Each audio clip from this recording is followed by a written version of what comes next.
Pressure comes. Gets away from Van Ginkel. Still under pressure. Floats it down the sideline. And somehow Swift finds it. DeAndre Swift didn't locate it at first.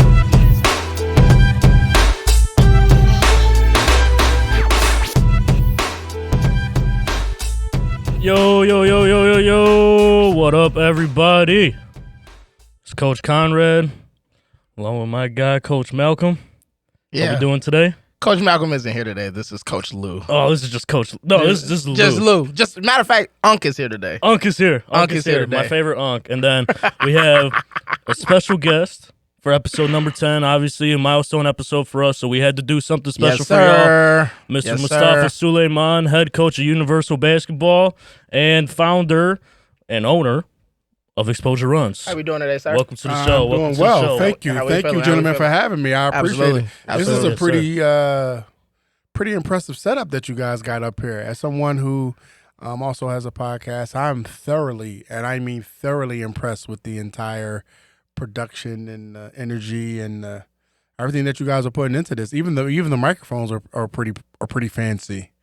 Yeah, I mean, at this point, I've gotten used to it. So, like when you start getting used to something, you don't appreciate it as much. Yeah. But you bringing this back to our, attention actually makes me go like, well, yeah, you know what? You fucking right. We did put, a lot of time, a lot of energy, a lot of thought process in putting this together. And, yeah, we should really appreciate what we've done so far. Definitely should. Y'all definitely should. I mean, just with everything that you guys got going on with your producer, your engineer, your everything guy. The microphones, the lighting, it actually looks really, really good in here. I didn't think it wouldn't, but it far exceeded what I thought. Absolutely. This is for sure. This and is pretty dope. That's special courtesy to our guy Brian at Audio Hive Productions. Absolutely. Obviously, he Audio Hive Podcasting, right? My fault. But any of the graphics we see on the TV, all this microphones is all his doing. So of course, we're very thankful for the work he does for us because we just get to come in here and pod, man. So absolutely, shout out to him. That's pretty dope. Anyways, okay, let's go ahead and get into this show here. Week 12 in the NFL. If we could get that graphic up with the results. Any surprises, gentlemen, with what we saw this past Sunday? Right there. Okay, let me just for the audience, let me just preface this right yes, really please. fast. And make sure it's correct. Our dear friend Coach Moo is from the great city of Philadelphia. Yep. Okay. So Yes, he I is am. the one that is holding down Philly right now. Yep. So any Philly slander, he will not take. It will not be But tolerated. it might happen. So we'll see how it will goes. not be tolerated. Hey. And that goes for the people that is hosting the show and anyone who watches the show. You can at me at any of my socials and we can have whatever conversation you like, sir. Or madam. Oh, yeah, because he don't discriminate. Oh, I don't discriminate. Or master or sir mad. Whatever you identify as, I do not discriminate. You will catch the business if you disrespect my Eagles. But surprises, the first, automatically, Dallas beating the Washington Commanders. That surprised me. What in the... And how they beat them. I don't think it was surprising that they beat really, them. I know they're not really part of our portion like this, but just really fast, if Dan Quinn doesn't fix this fucking defense, I'm going to lose my shit. And I'm going to lose my shit. And don't you dare do it. No, I'm saying and the special teams because the special teams really lost that game too. Yeah. Because they had some field goals that they could have made. I thought you was going to do something else, and I was going to be like, don't you fucking try. I will add, if I may, Yeah. the other surprise for me was how close that Panther and Chiefs games was. That game was pretty close. Well, what we are seeing with the Chiefs is that although they have a great record, they are not unbeatable. They have a lot of flaws in their team. I mean, tomato, because they're still technically undefeated, right? No. They lost They to Buffalo. Buffalo, yeah. They did. Okay, my bad. But Yep. yeah, they are. They definitely are subject to getting those cheeks spanked on, Paul. Belt puts a motherfucking ass, as we say. Yes, sir. The Green Bay and San Fran game. So the score was surprising. Yes. I don't know if I was surprised. Really? That Green Bay. Yeah, I thought they got McCaffrey back, and I feel like. But they didn't have Purdy. Purdy didn't play? No. They had their backup. Oh, okay. Carry on. Carry on. Yeah. How about you, Coach? Any surprise from you? Any surprises? The Titans beating the Texans. 32-27. Okay, I can see how that's a surprise. I think the Texans have been short of expectations so far. And I think C.J. Stroud has hit that sophomore slump. It's bound to happen. Yeah, it's bound to happen. Yeah. But I think what's really going to determine how good this team could be is how they bounce back from these last couple of weeks. They really have been struggling as far as putting points on the board and also defending the ball. What is their record? 7-5? I want to say it's 7-5. Yeah. I don't think that the Texans is going to. I think they're distracted. They got games coming up. Then one of their big games around Christmas time is Beyonce's performing at halftime. Mm-hmm. So it's just too much going on. There's a lot going on. I think with who's their coach, the former player, right? DeMeco Ryans. DeMeco Ryans, and I like him a lot. He reminds me a little bit of Detroit's coach, just that Dan Campbell, that former rah-rah guy. Yeah, but I do think that the Texans are pretty distracted. So, you don't see them making room out of it. Okay, that's fair. I don't. I think I agree that sophomore slump is definitely there, and they're going further down than they are going up. Oof. Interesting. I don't know if I necessarily. It's a good take. I don't know if I necessarily agree. Okay. I think they are suffering from the sophomore slump, especially C.J. Stroud. I also think that they brought in weapons that they didn't really get enough time to kind of figure out how it was all going to gel. So I think their training camp probably didn't give them the best opportunity to make all of this make sense. Okay. So I think they are suffering from the fact that they just didn't have enough time to make that gel right. But I think if they can figure out the relationship that Tank Dell and CJ had last season, then they can kind of move the season back. I haven't heard much about exactly. So I think if they can rectify that magic and get that back, then they can kind of spearhead the season in the right direction. But I don't see them making as big of a push in the AFC as I thought that they were going to make coming into the season. Yeah, so they can make the playoffs, but I don't think that they're going to be a real contender for making they're in the AFC South, right? Yes. Yeah. I mean, they can win their division, but they can. Yeah, they can. but making noise in the playoffs. Yeah, I don't see that. Yeah, me either. Absolutely. Well, all right, time for our favorite game. Our favorite game, Coach. Our favorite fucking game, Coach, which is who's cooking and who should stay the out the kitchen. Number 1, who's cooking? I was hesitant for a good amount of time. Well, I had somebody else, but you put this guy on here, Coach. Yeah, because I thought he deserved it. God damn it. Yeah, he does. And I was hesitant to do it because we talked about it a few times before. Yeah. And you mentioned his name, and I said, hold on. Mm-hmm. Pause. Wait a minute. Yep. I think you're moving too fast, Coach. Sure. Give it some time. Give it about a few months. Let it marinate first before you just jump right in. Bo Nix, ladies and gentlemen. Bo Nix. Oh, my fucking God. Go ahead. This is your show. I'm following the lead. Look. Go ahead. I was hesitant to put Bo Nix in the Who's Cooking part of our game, but I think he's deserved it. I think what he has done with this Denver Broncos team at the quarterback position is far beyond anybody's imagination and far beyond anybody's expectation.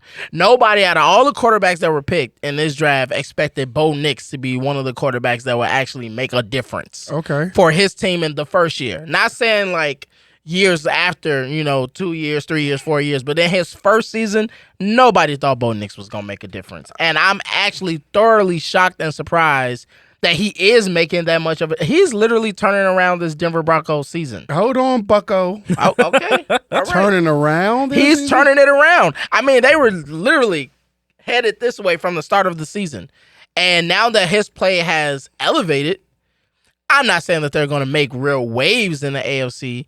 They might be able to sneak in as a wild card, but Denver may be a team that if they stay on the right track of winning games, being hot, and doing the right things, they're one of those teams that come into the playoffs. If they're playing the right way that one game, they could fuck around and beat somebody that they're not supposed to beat. I mean, sounds like the same fucking Denver team who had fucking, what's the Jesus guy name? Tim Tebow. I mean, what's the Jesus guy? What are we talking about here? What are we talking about? Well, I mean, he does. He's definitely throws the better. But I'm glad you said that because that's a very similar impact that he's having, right? Yeah, very similar. Yeah. I mean, I feel like what's his name again? Tim Tebow. I feel like he had more fanfare coming in. Oh yeah, of course. The team was a lot better as far as veteran goes. So Absolutely. Denver is a little young. I'm not a fan of Sean Payton at all. As a head coach? As a head coach. Why? You just don't like the way he does things? I just don't like the way he does things. Plus, I didn't like without even, let me preface this by saying I don't know the entire story. Obviously, I'm not in no NFL locker room. I have no NFL connections to anyone. Right. But on the outside looking in, I just didn't like the way he kind of shitted on Russell Wilson. And I feel like Russell Wilson, while he was... Fair point. He struggled coming from Seattle to Denver. to Denver. Yeah. And of course, his wife, his kids, like, I just think that he deserved a little bit more respect coming from Sean Payton, and Sean Payton coming from New Orleans, where he was a piece of shit his last couple of years. And how the fuck you get to treat you and Russell Wilson should have been on the same page. Y'all were coming from two situations where y'all wasn't shit. Right. He didn't want him. He's not his type of guy. Okay, I mean, I don't know. Like, again, I feel I'm not a Sean Payton fan. I mean, and keep in mind, a lot of people don't know that Sean Payton was also at one point on the Eagles staff. So what was he, like a quarterback's coach or something? Quarterback's coach, coordinator, some shit like that. Yeah. And he wasn't really well liked back then. Yeah. He's one of those fucking I know everything, I'm right type of guys. He's an Aaron Rodgers for a head coach. Yeah. Okay. Okay. So that's what Aaron Rodgers will be like when he's the head coach. The difference being if he's ever a head coach, I hope he never is a head coach. But essentially, I kind of like Aaron Rodgers. Yeah, we're Bears fans around here, so. Okay, my bad. All right. Anything you want to say about Bo Nix? No, I mean I agree with your points a lot. I think he really came in and has been overperforming. He's been overperforming expectations, and I also think. Just some of the stuff he did in college at Oregon has translated to the NFL. And, I think some guys can't say, the same. I think some of the shit Caleb was trying to do early on, he couldn't necessarily do in the NFL. No. And I think that's why he had his early struggles. But Bo Nix honestly came in, struggled maybe the first 2 weeks, has really hit his stride with Sean Payton as well. I think they've really meshed really well together. I'll give you that. I want to add, I forgot the one thing about Bo Nix that a lot of people are not talking about as it relates to his success and the not so much success as it relates to him as a quarterback is that Bo Nix is almost fucking 30. He was in college for almost 6 or 7 years. Yeah. So his experience, because he was at Auburn first, then went to Oregon. So that's actually that might be the best point regarding why he's having such a difference. So his learning curve is different, or it's shorter rather. Shorter. His but learning curve is shorter. Experience that he has had playing at two top-notch programs that have expectations, obviously with Auburn and Oregon. So he's ahead of the curve. Yeah, I from agree. all the quarterbacks. So. It didn't take long for him to adjust. Now he's still going through his NFL first-time rookie quarterback. Stuff. Shit, but it's a little bit easier for him to, I guess, navigate. At that point, you know what? That's a great point. He's the that was Winky of the NFL. Yeah, because that was lost on me. I did forget that he is the one that stayed the longest in college than any of the almost 7 years. I think. Almost. Yeah.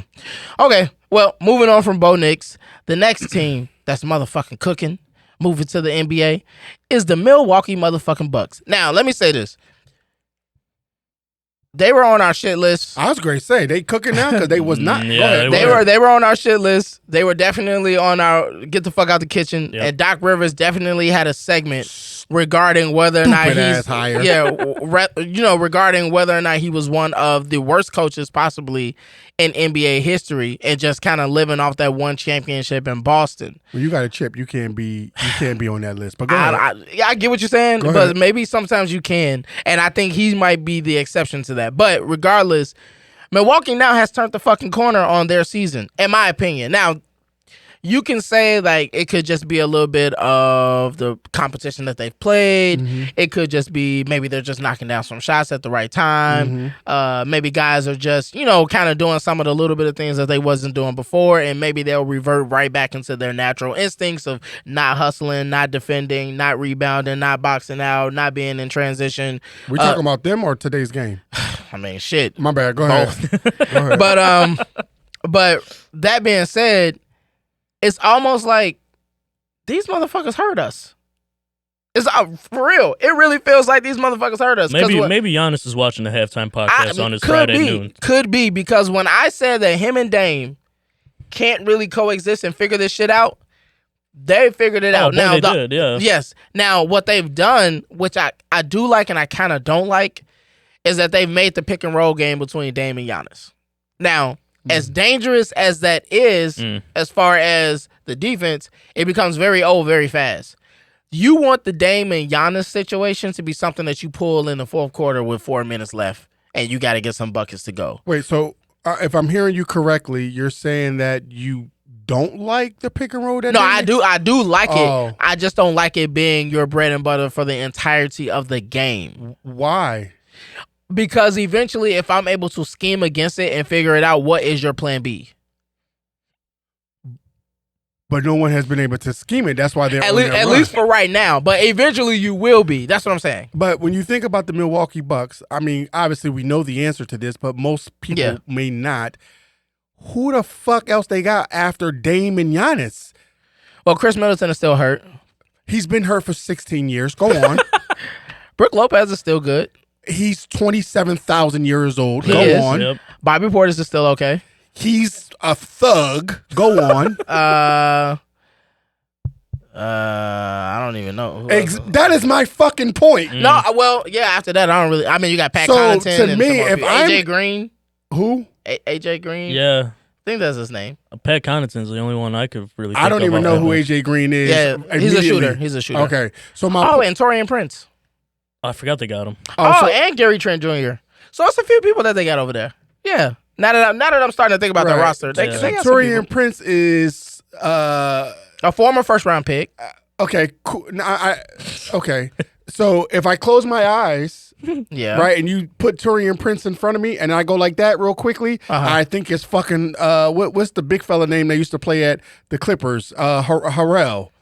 Montrezl Harrell. Yeah, you go like that real quickly. You think so. So if I'm Doc Rivers and I talk like this, I'm calling the pick and roll for fucking them two until you, the opposing coach, stop it. I will call that play every single time. No, I get it. I'm not saying that they shouldn't. What I'm saying is that if teams figure it out, what is their plan B?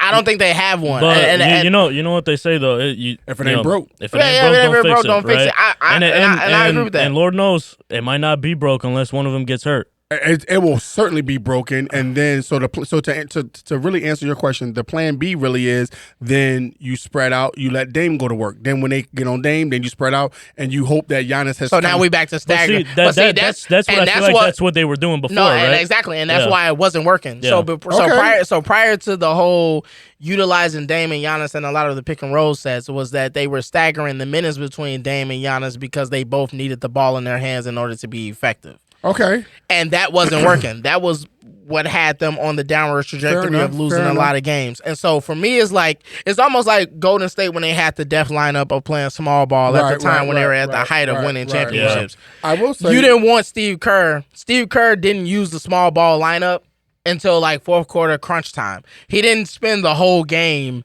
just in his the depth lineup as they called it. He utilized it and weaponized it when it was the most impactful or when it could be the most impactful. And I feel like for Milwaukee, I want that to be 4 minutes left in the fourth. We're trying to close the game. It's Dame and Giannis pick and roll. You can't do nothing about it for these 4 minutes. Well, instead of people having game after game of film to figure out, okay, well, this is how they're trying to do the action. We need to. You may not see that until Middleton comes back because he opens up the floor for them now. A little bit more. Now they got another shooter. Now they got somebody who can't be defended 1-on-1. Yeah, he can get to the basket. And he can play make for himself. Right, and he can play make for himself. Yeah. So like you may see this pick and roll until he comes back. Honestly, it's not broken. And honestly, you've seen Giannis' numbers shot up. Yeah, I mean, he's doing. They're both doing their thing. Yeah, I mean, Doc Rivers, as he just came from Philly and into the booth, and then now, he's not the best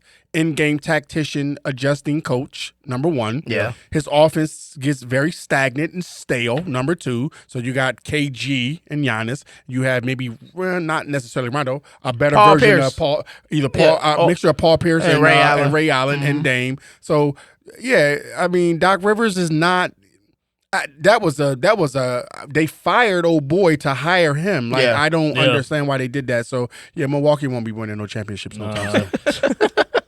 Any thoughts from you? That would make me happy because as a Bulls fan, I am not necessarily the biggest fan of the Bucks, especially with how recent matchups have gone with them. So I will definitely be all for that. But I definitely agree with the points on. I think it's really, really convenient success at the moment. Right. I think sooner rather than later, people are going to figure this out. And I mean, you're coaching against NBA teams. I mean, and there's NBA coaches coaching against you. So I mean, somebody's bound to break that. And then once it does, well, what is your plan B? You know what I mean? But let's go ahead, get to our next guy here, Karl Anthony Towns. He is cooking. He is. He has honestly been the X factor for New York. And their recent win streak? Yes. I'll give you that, yeah. I think he's been playing probably his best basketball maybe since his second or third year in Minnesota. Because I think as of recent... I'm trying to see if I disagree with that. I'm trying to remember his seasons. Keep talking, though. Yeah. I think... Being surrounded with all the superstar talent he is, I think it's just allowed him to play so freely versus having to play the way he played did free in Minnesota? I don't think so because the ball was in Anthony Edwards' hands, and the only time he was really getting it was coming off a pick and roll or a pick and pop. He couldn't necessarily do what he's doing right now because they have him at the 5, right? Yes. I think he's much more fitted at the 5 instead of having Rudy Gobert and then him at the 4. I think that's way too much. I think Cat can play the 4. It's just that in order for Cat to play the 4, he needs a versatile big next to him, somebody that can also play inside and out. Because there's times where Minnesota had advantages of allowing Cat to play on the post, but Rudy Gobert can't fucking shoot. Yeah. So they're both still occupying the paint. So let's say if you put Cat with somebody like a Chet Holmgren. Chet is still playing the 5. He's playing the 4. Chet can both spread, or even next to Porzingis. It works a little bit because if there's some type of switch where Cat has a little guy on him, now Porzingis can duck out to the perimeter. Yeah. And Cat can go to work on the post. Where Rudy, he couldn't do none of that shit. Yeah. So he was kind of forced to just kind of being like a stretch 4, which he is still one of the best big man 3-point shooters in the NBA. Oh, for sure. But being regulated, to just only shooting threes as a big man kind of confines your game a little bit and it minimizes your impact. I think in New York, he has a greater impact, but I don't think this is sustainable. He's cooking like a motherfucker. Yeah. But New York is going to have issues on the defensive end because that motherfucker ain't no great defensive center.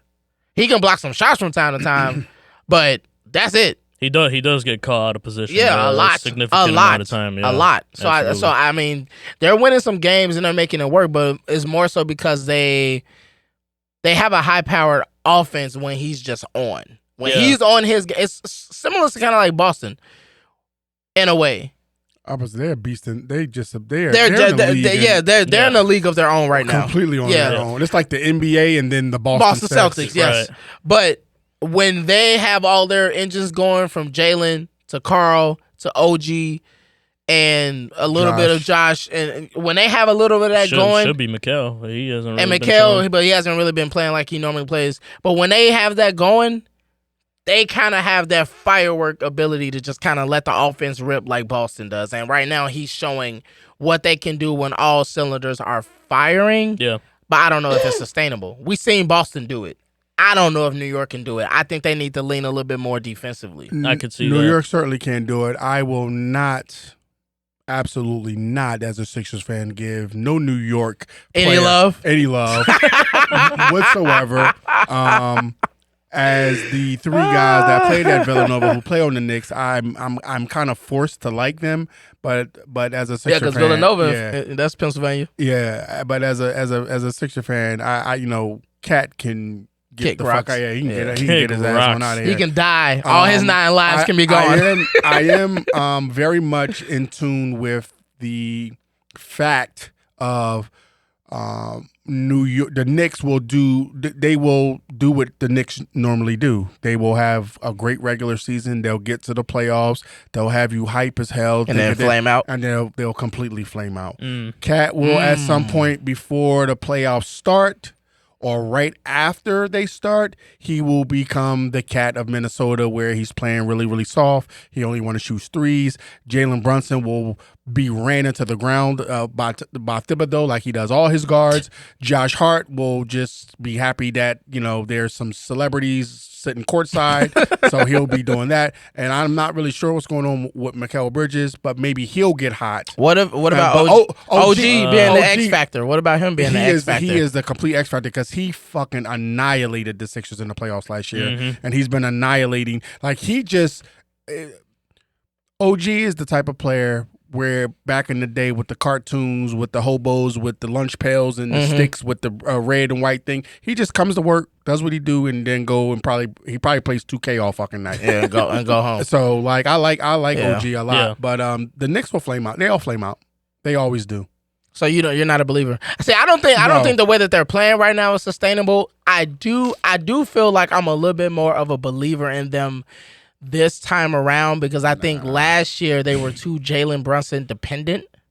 Nah, they're gonna flame out. I think they still play that way though. Yeah, I definitely think they still play. Well, you know what? I don't know if they still play that way. I think Jalen just kind of forces that on them. Yeah, type of deal. Plus, keep in mind, Jalen's dad is on the fucking staff. Yeah, I know, right. Which is crazy to me. But I do think they will flame out. That is true. I think they will flame out. I will get, now that the Sixers are playing with how they're playing, because everybody, including myself, thought they were a lock for the Eastern Conference Finals. Right. But I think the Knicks may make it to the semifinals.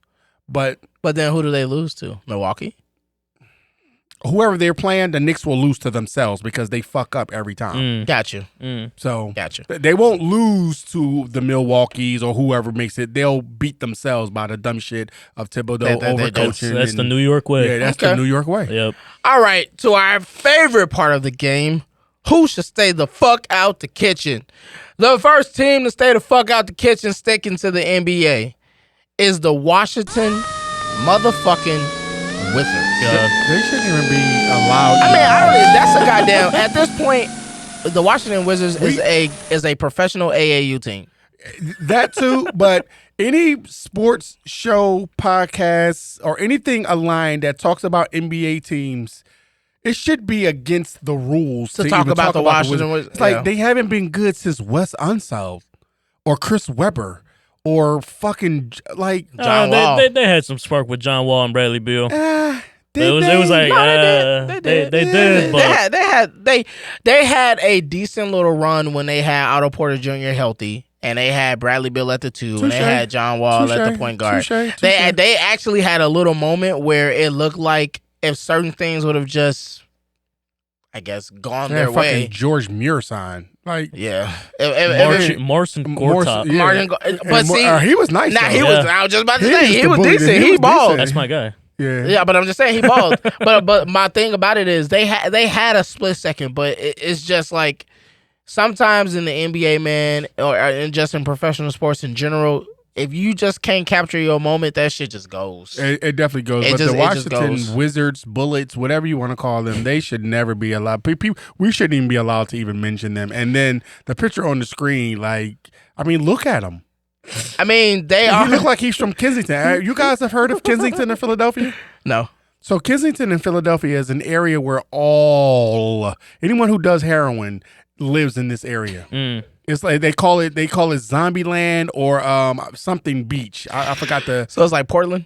I've never been to Portland, but that's what's going on. But Philadelphia is it's notorious where they actually give the people the drugs. It's like a reverse psychology that they have to help them get off. Yeah, I get it. Yeah, my man right there on the screen, he looks like he's from Kensington. Who's that? Is that Jordan? It's Jordan Poole. Yeah. He looks like he's from Kensington. Well, I know Jordan Poole probably wants to do some heroin now because he went from the best of the best to the worst of the worst. I wouldn't blame him either, to be honest. Yeah, I can be your supplier if that's the case.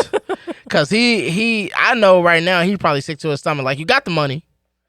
So you can't be. So you can't complain about that. You got what you wanted. You got paid. Yeah. After getting your ass beat, but you got paid. Yeah, you got punched in the face for it. Yep. But I mean, now you punched me in the face for a couple million dollars. I get stole off and make $150-something million. Hey, it's a decent trade off. I'll It's take it. definitely a decent trade off. But I think the Washington Wizards right now, I don't know if they're necessarily pulling the 76ers model when it was like, just keep tanking. Oh, yeah. I don't think the process. So.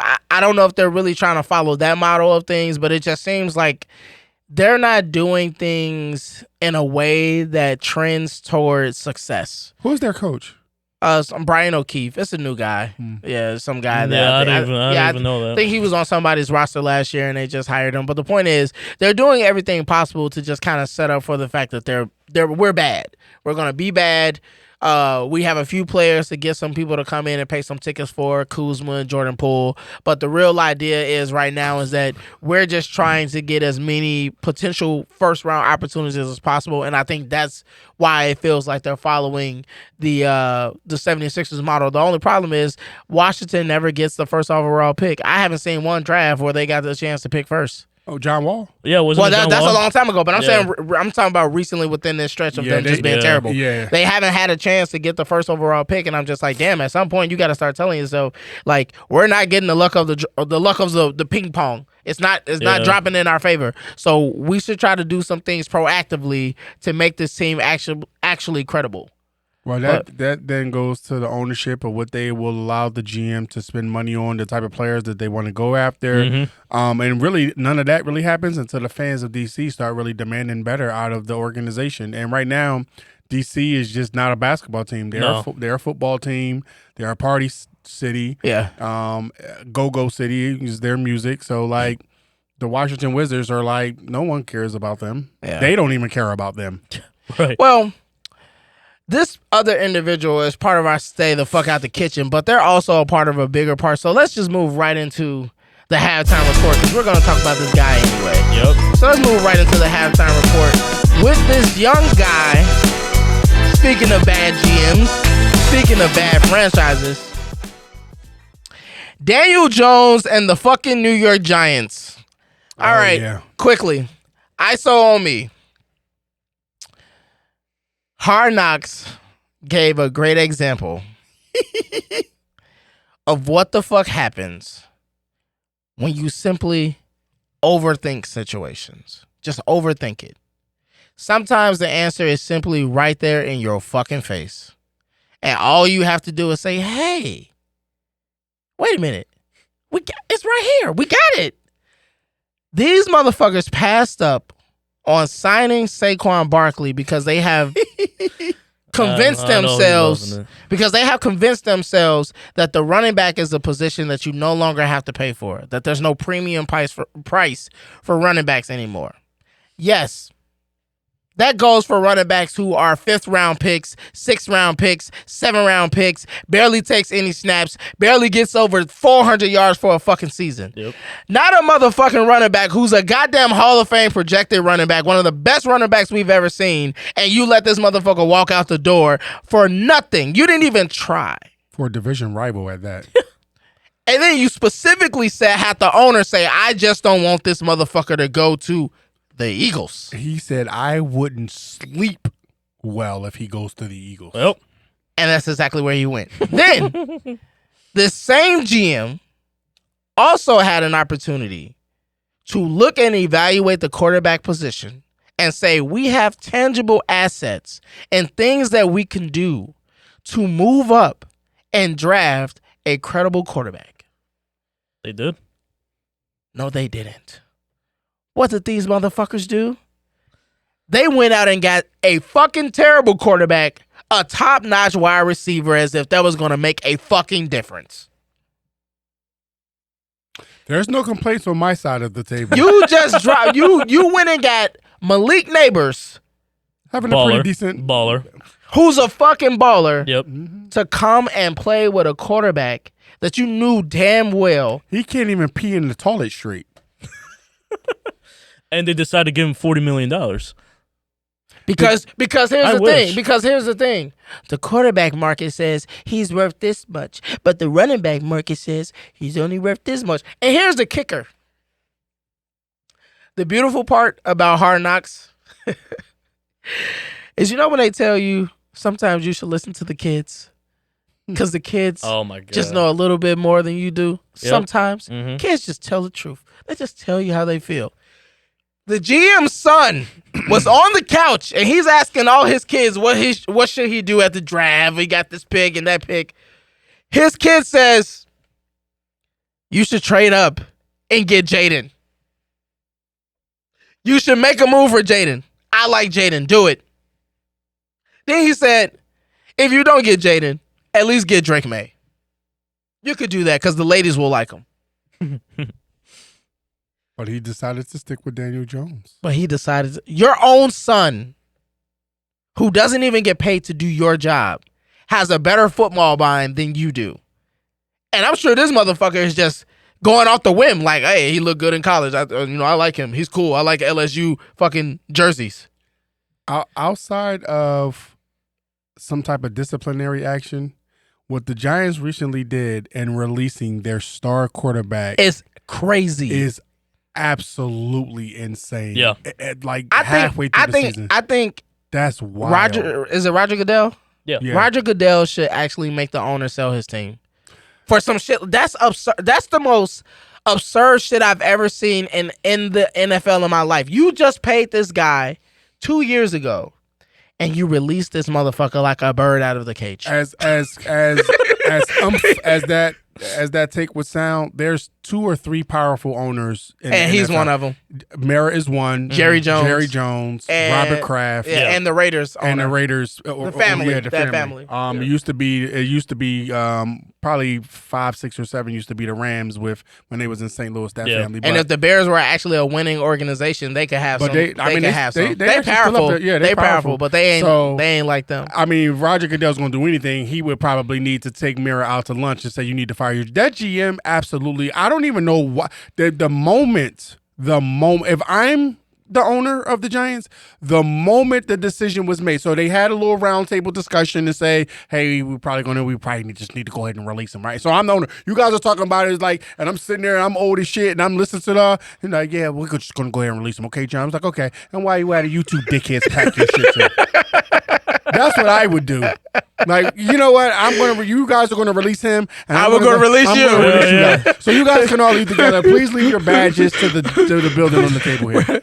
Everybody's getting released all at once. Yeah, why not? Like, Cancun on 3. 1, 2, 3. Cancun. It's insane. It's insane. And if that GM is not fired by after the end this of the season, the Giants will not go anywhere. First of all, where do they go from here? So now it's clear that they're going to tank for the rest of the season because they put the Danny DeVito guy in that whatever his name is. Mr. Italy.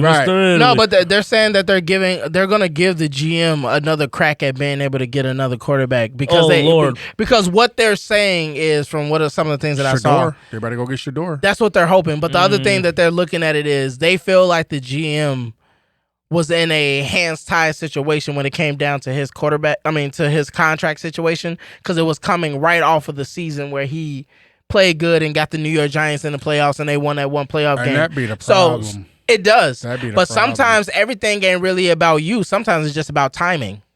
Yeah. Sometimes a lot of the times guys get paid and it just be the timing of how they got paid. It was just right when it was just all aligned for them. And then you have another guy who got to struggle and fight and damn near not come to work and threaten to not come for the whole season and shit like this just to get their money. And you like, how the fuck is fucking Travis Kelce trying to figure out where his next contract is coming from? But if this motherfucker is getting $40 million a year with no thought process. It's wild what New York is doing. They deserve everything that's happening. I got a couple friends who are New York Giants fans, and I get overwhelmingly excited when I get a chance to like kind of get at talk to them about how bad their team is. And then it's a equal opportunity to get at the Dallas Cowboy fans because they're shitty right now. Oh yeah, they suck. And terrible. Oh God, it just feels so good. But let me go on record as saying, as an Eagles fan, you can never, and I mean never,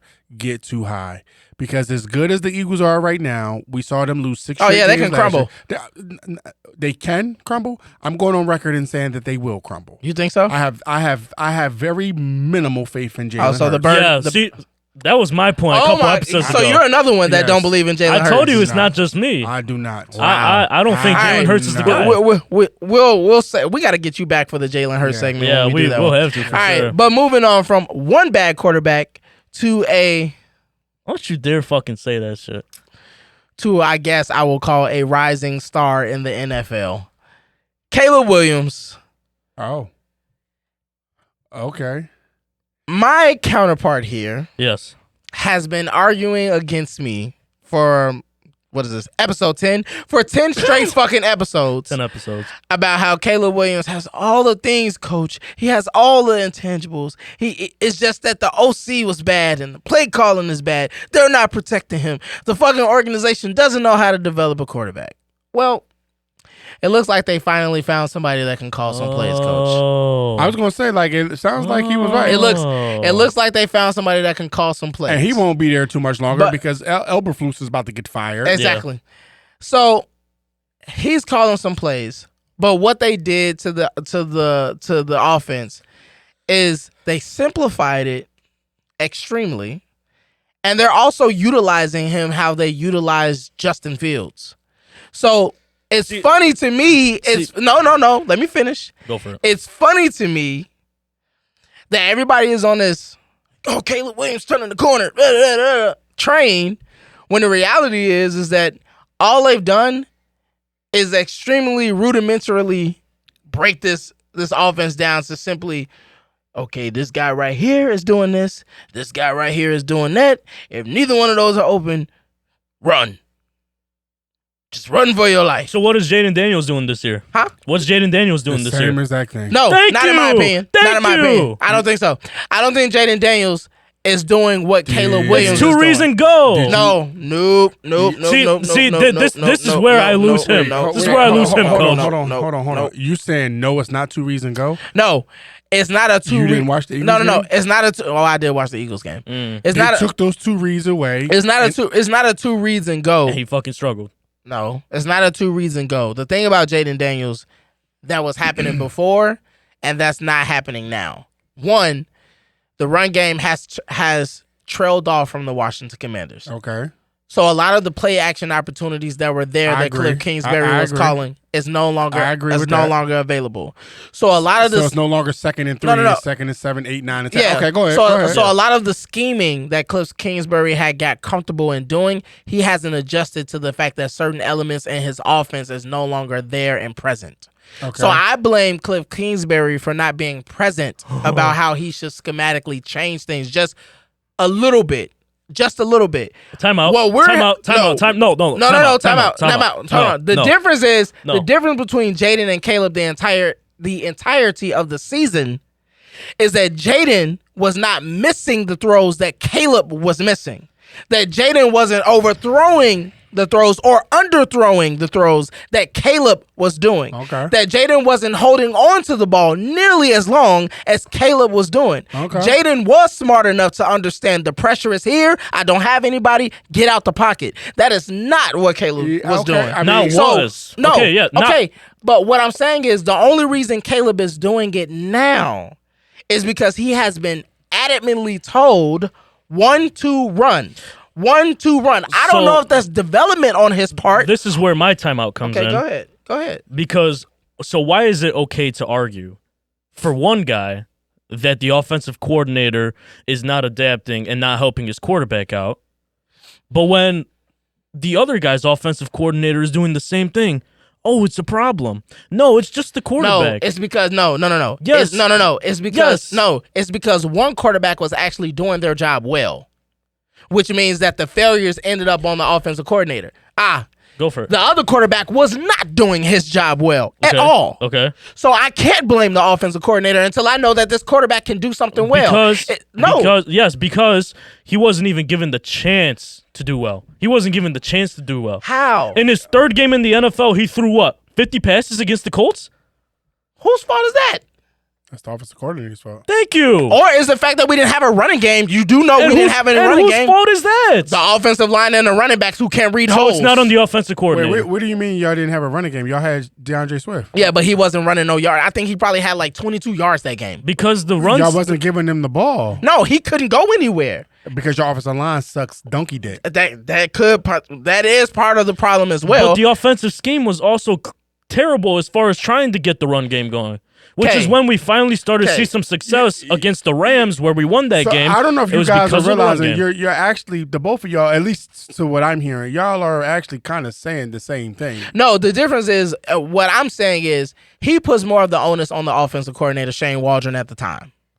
And I'm saying that the onus was more so on Caleb not being able to do the things that he was supposed to do. I see, and I disagree with you in that regard. That because the blame got let me start with saying that you are absolutely correct in saying that even with the stuff that Caleb was doing right or being told to do right, he still was like overthrowing, underthrowing. So okay, so that's on Caleb. We can all agree with that. Yeah, right. That's on Caleb. Yeah. But it's still on the all as like.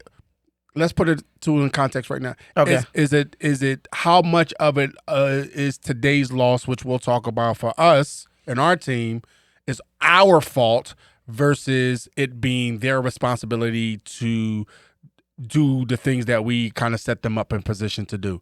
Answer that question. That's the answer to what you guys are saying. It's the exact answer. There's no difference. With the difference that you're trying to make, or that the thought process that just popped into your head is one of those situations where it's kind of like, you playing devil's advocate when there's no need to. I'm not necessarily playing devil's advocate. I'm just saying that the difference between Jaden and Caleb is that Jaden was actually doing the things that Caleb wasn't. Like, he was making the throws, the deep throws, the underthrows. Right. He was getting the check down. So we understand that. Yeah, we agreed on that. We agreed on that. So what I'm saying is, if we understand that was the case with Caleb, how then do we turn around and say that the complete problem with the Bears offense was that the offensive coordinator was just this complete dumbass that you have been saying the whole time? But I didn't say complete dumbass. I just thought he wasn't playing situational football. Because you think about it, all these plays are from Shane Waldron. I know. There is not all these plays you could just drop within a week. It isn't. Whose fault is it that Jaden, of his last 3 to 4 games, I said it's Cliff Kingsbury because Cliff Kingsbury. So how is it fair to say that about Caleb? It's the same thing. Yes. Okay. No, it's not the same thing. And here, I explain why it's not the same thing. The reason why it's not the same thing is because the quarterback had success in Washington.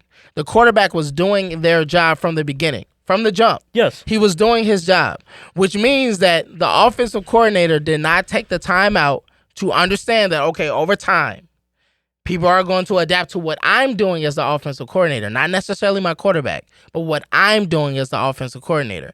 I'm the one that's putting my quarterback in a bad situation to fail and not succeed. The difference with Caleb is that I didn't even get a chance to correctly say that Shane Waldron was the problem because Caleb Williams never showed me that he could do any other things that was asked of him. May I rebuttal? I disagree. See, he didn't. May I rebuttal? What did he show you? Oh, go ahead. Go ahead. May I rebuttal? So why did you think, because you did say this in previous episodes, that if Jaden Daniels was on the Bears, he'd be playing a lot better than Caleb? Because he can make the throws that Caleb can't make. And I would agree with that. I would agree with that if he's just. I've said it plenty of times. He's the better quarterback. Whether you want to agree with it or not, Jaden Daniels is the better quarterback. Overall, or just for the season? I believe personally he's the better quarterback overall because he played in a tougher conference in college. He's better than Caleb Williams. Caleb Williams played in a weak-ass conference in college. This boy, Jaden Daniels, played in the SEC. He came from LSU, the toughest conference in all of college football. No argument there. So he played. No, hold on. No argument where he came from, but he had a year and a half of success at LSU. And Caleb Williams. Hold on.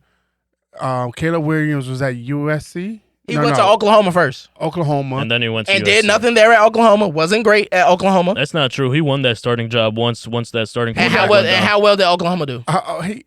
That's irrelevant because he still played well. Okay. All right. And that's why he transferred. He right, because he kind of got shitted on. But he left when Kingsbury left. Yeah. Right? Am I tripping? No, he didn't. Okay. He followed his coach. He followed his coach because the coach that came in kind of like shit on him, like, which is what, if you take the names out of it, I mean, that's the lay of the land in college sports right now. Yeah. Right? So then he went to USC. He had minimal success at USC because even there, it wasn't really that, he ain't knock you out your socks. But neither did Jaden at LSU. LSU found. Why you say that? He's a Heisman Trophy winner. But he also had Malik Neighbors. Right. That's what I'm saying. Okay. I'm just going to say okay. Right. I'm just going to say okay. So now if you want to do that, I mean, fucking Team Tebow won the Heisman Trophy because of Jesus. So, like, what are we talking about here? Like, I mean. What I'm saying is this. Because this is so crazy to me. One guy you guys say is generational talent. I'm not saying you said that. Okay, I'm not going that far. Okay, but this is what people said. People claim that this guy right here was generational talent. Okay. That he was supposed to be but the people next. Also said that Tom Brady wasn't shit. But go on. Go on. To be honest with you, had New England not had the defense and the run game that it had when Tom Brady entered into the New England Patriots situation, he may not have actually been shit. Touche. So, but go ahead. That's a fair point. That's a fair point. Go ahead. But this kid comes into the NFL and he can't make the basic throws. He's missing outs. He's missing checkdowns. He's underthrowing deep ball passes that are wide open. Sounds like Jalen Hurts to me. But go on. Oh. Go on. Can I add one thing before you continue? No, just one thing. Go ahead. Because absolutely it's on the quarterback to hit those throws, but I think we could all agree upon one thing, in that an NFL quarterback needs to have rhythm to be able to hit those deep balls and to hit those out routes at a consistent basis. And I think because of the way the whole game was played and coordinated, he couldn't even get into rhythm, which is why he was missing those open throws. Because we've seen it now that he's in rhythm and he's not missing those throws anymore, Malcolm. So wait, let me add this about Caleb. Let me add this about fucking Bo Nix and any other the rookie quarterbacks, is that they are, and even old boy in his second year up in Indianapolis. Anthony Richardson. Right? Richardson. Yeah. And you can throw Stroud in there too, just a little bit. Yeah. My point is, the NFL teams, the offensive coordinators, they're moving them too fast. They're not making the game easy for them.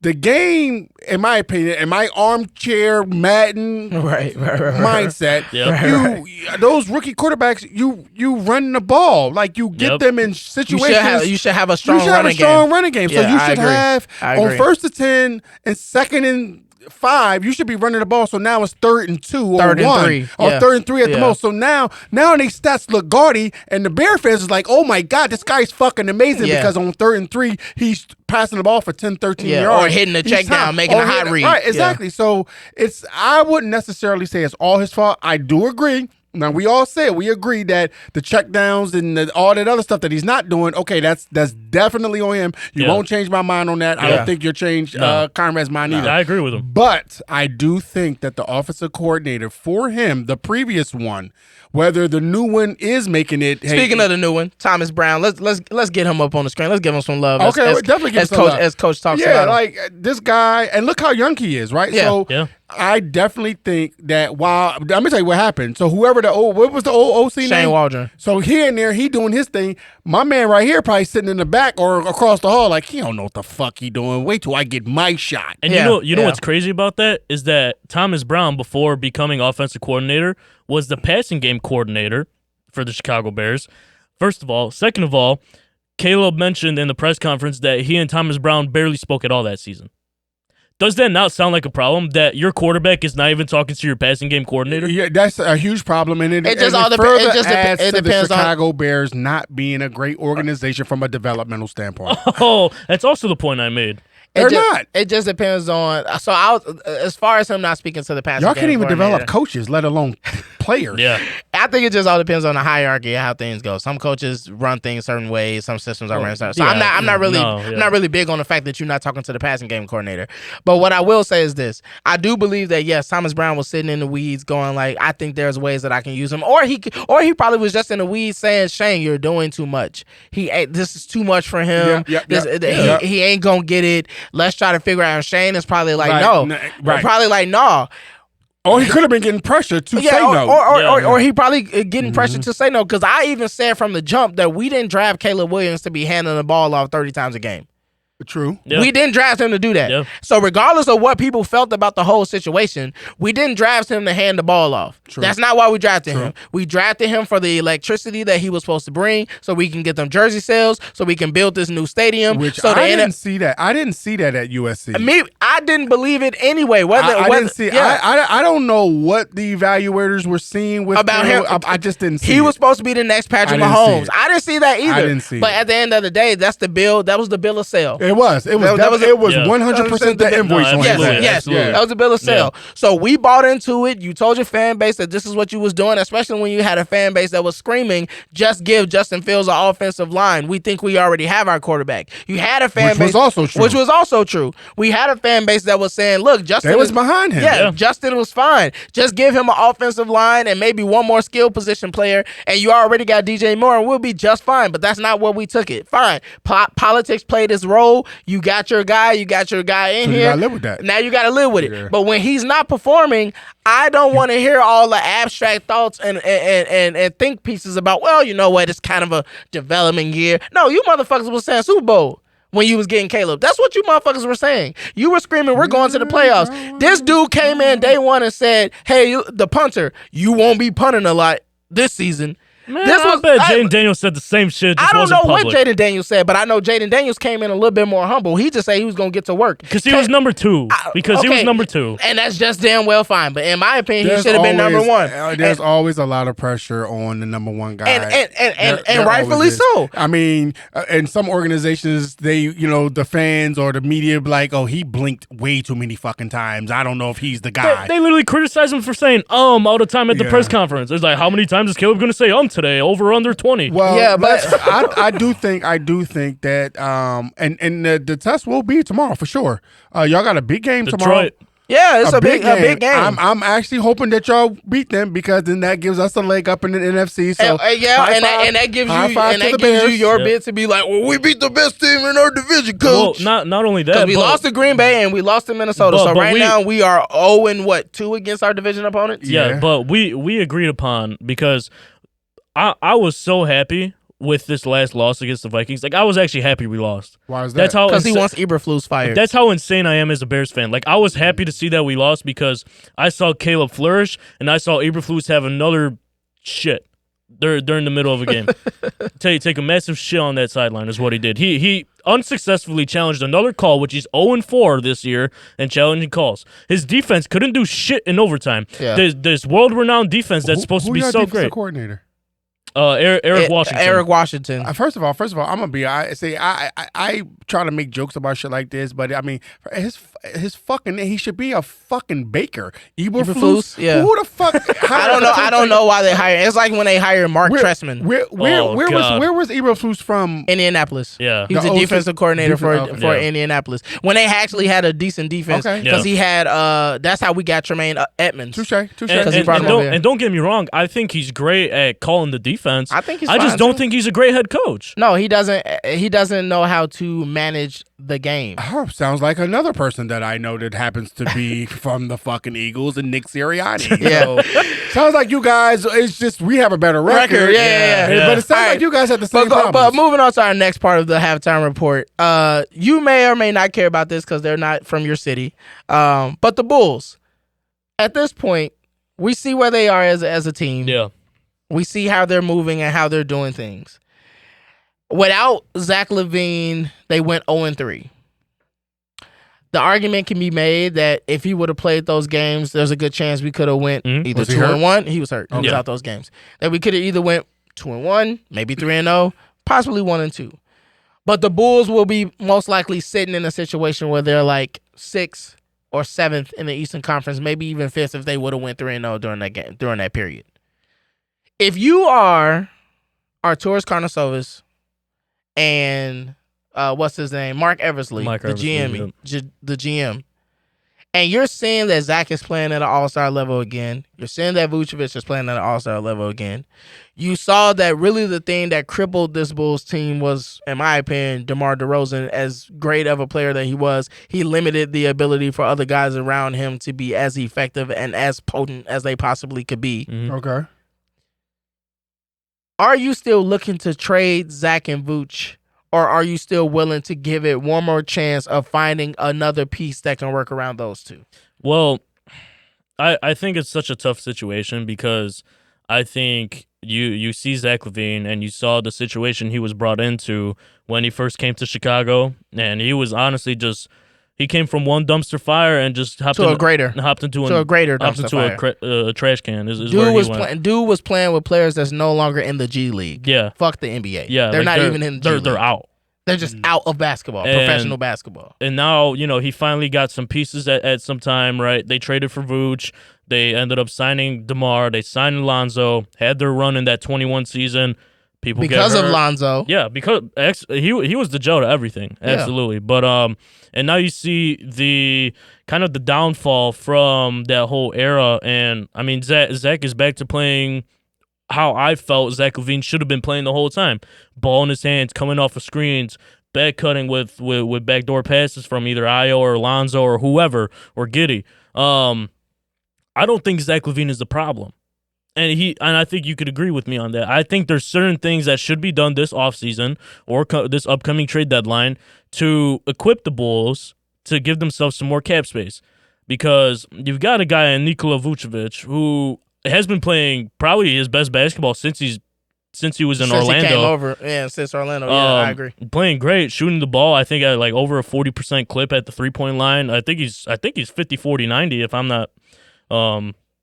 I'm not wrong. But regardless, double machine just does what he does every night. But he's also sitting on about $25 million in cap, if not more, and he isn't necessarily your center. I don't think he's your center in today's NBA, the answer at that position. I think you need somebody quick and versatile that could cover the floor and almost guard all 5 positions to actually play defense. So if money wasn't an issue and a GM said, any GM was okay, they say, you know what, just call me, who would y'all go after? Me personally? Both of you. And I can get anybody? Outside of like a fucking like Giannis, Steph Curry or Giannis or something like that? Yeah, anybody that's like that B-level star or 1B star, like who would you be able to get? Who would you go after? Now keep in mind, I'm going to assume that you are probably going to trade Vooch. Yeah. I'm at the point now where I want to keep Vooch. I did want to trade him at first, but I want to keep him now. Okay, so like you want to trade him. Yeah. You want to keep him. Yeah. So you trade him for who? I would trade him. A straight up trade. Yeah. A straight up trade, not including other players, not a package? You can. Okay, yeah, put your package together. I would try to ask the Dallas Mavericks if is Likely? Yeah, Derek Lively. Yeah. If Derek Lively is available. Lively.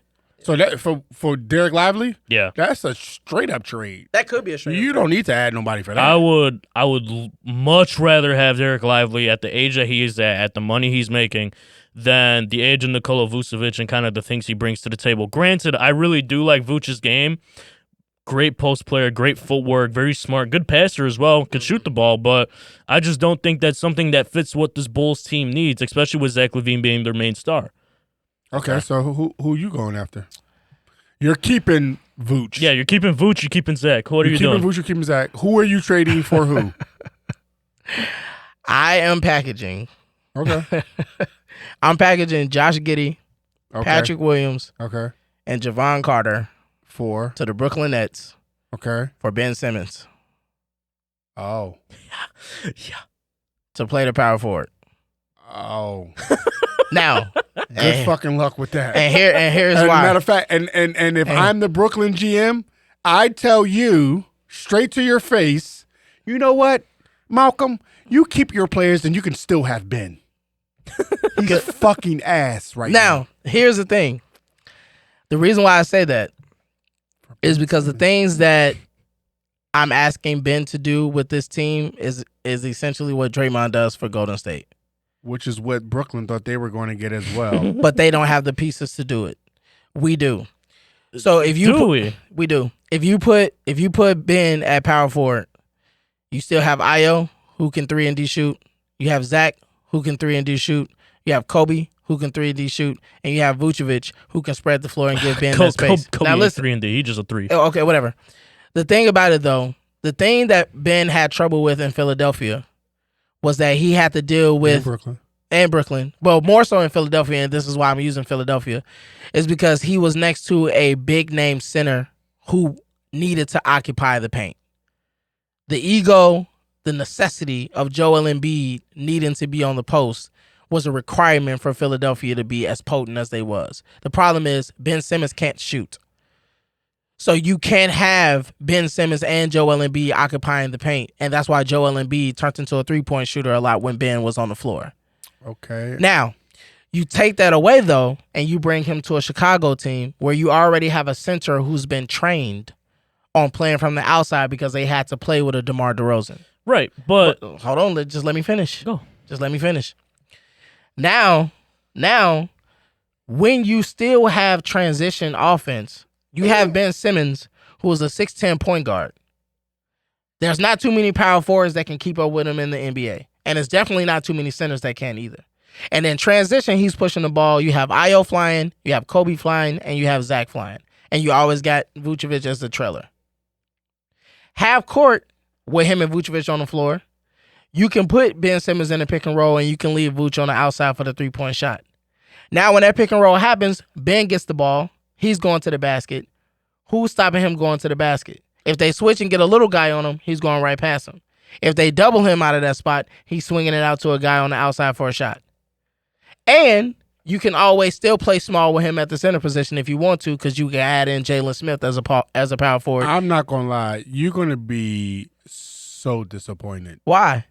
Ben Simmons. Because I don't need him to do anything else besides rebound, assist, and defend. Which is what he's on the back leg of his career right now with Brooklyn, where they don't really need him to do much of that. Now, it may not be in the intricacies that you just broke down that you just did, but like Ben right now, I think when Ben contract is up, you think he's retiring? I don't know about retiring, but I cannot see another team signing Ben Simmons. And see, I think that's where my thing is. I think he just doesn't want to play there.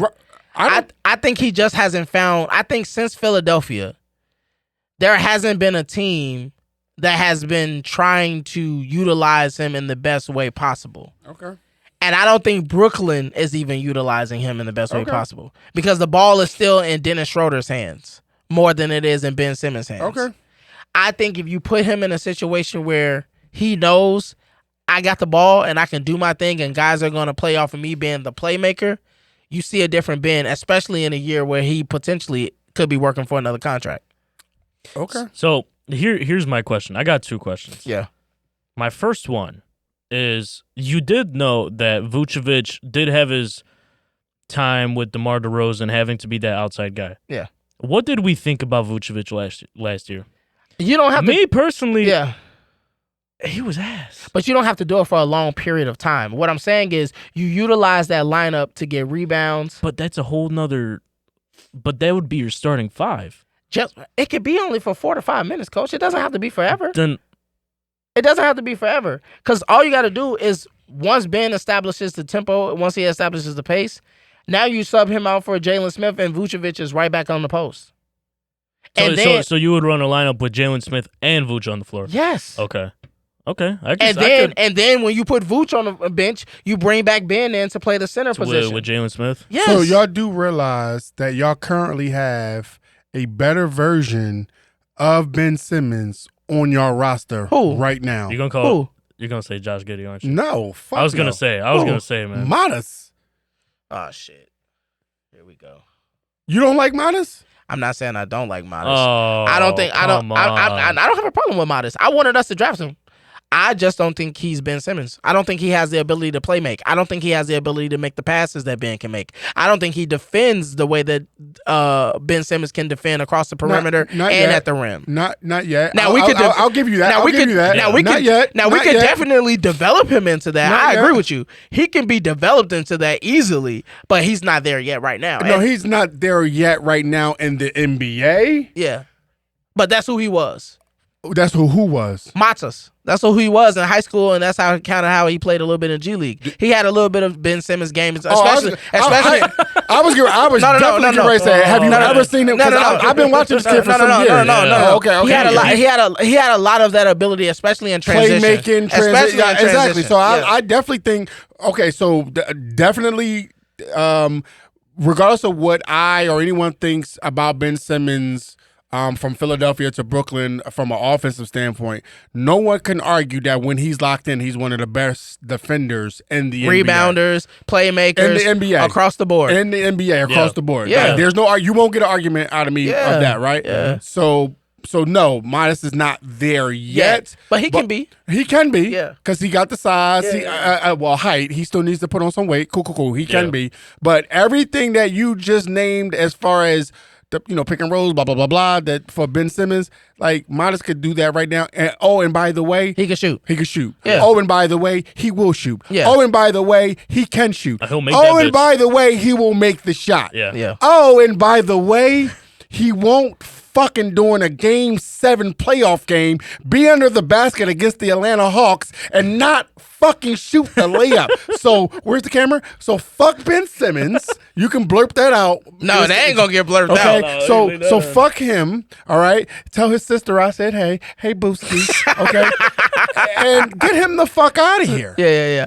No, I understand it from a Philly perspective. I'm pretty sure when I said that name, you were probably like, what the fuck? Yeah, that's exactly where my brain went. But I just see, like, because I'm not trading Buzelis for him, but I'm giving away pieces that I feel like we don't necessarily need them. Nobody's going to be upset if we trade Josh Giddey. Nobody's going to be upset at this point if I'm surprised Josh Giddey even got another chance. I'm not. Nobody's going to be upset if we let Patrick Williams go. At this point, people, So my thing is, like, and then there's no risk. It's really a low risk to bring. Reward. Yes, a low risk, high reward situation. No argument there. So I would rather not put us in a position where we end up trading somebody like Vucevic away when we need his scoring, when all we really need is assisting help on the defensive side of the ball at the rim. And I think Ben Simmons, in a year where he is looking for another contract, and with the pieces that we give up, it's a very low risk, high risk. And plus his contract is over with after this year, so the money comes off our books. It's really just if it works, it can really work. And if it doesn't, it's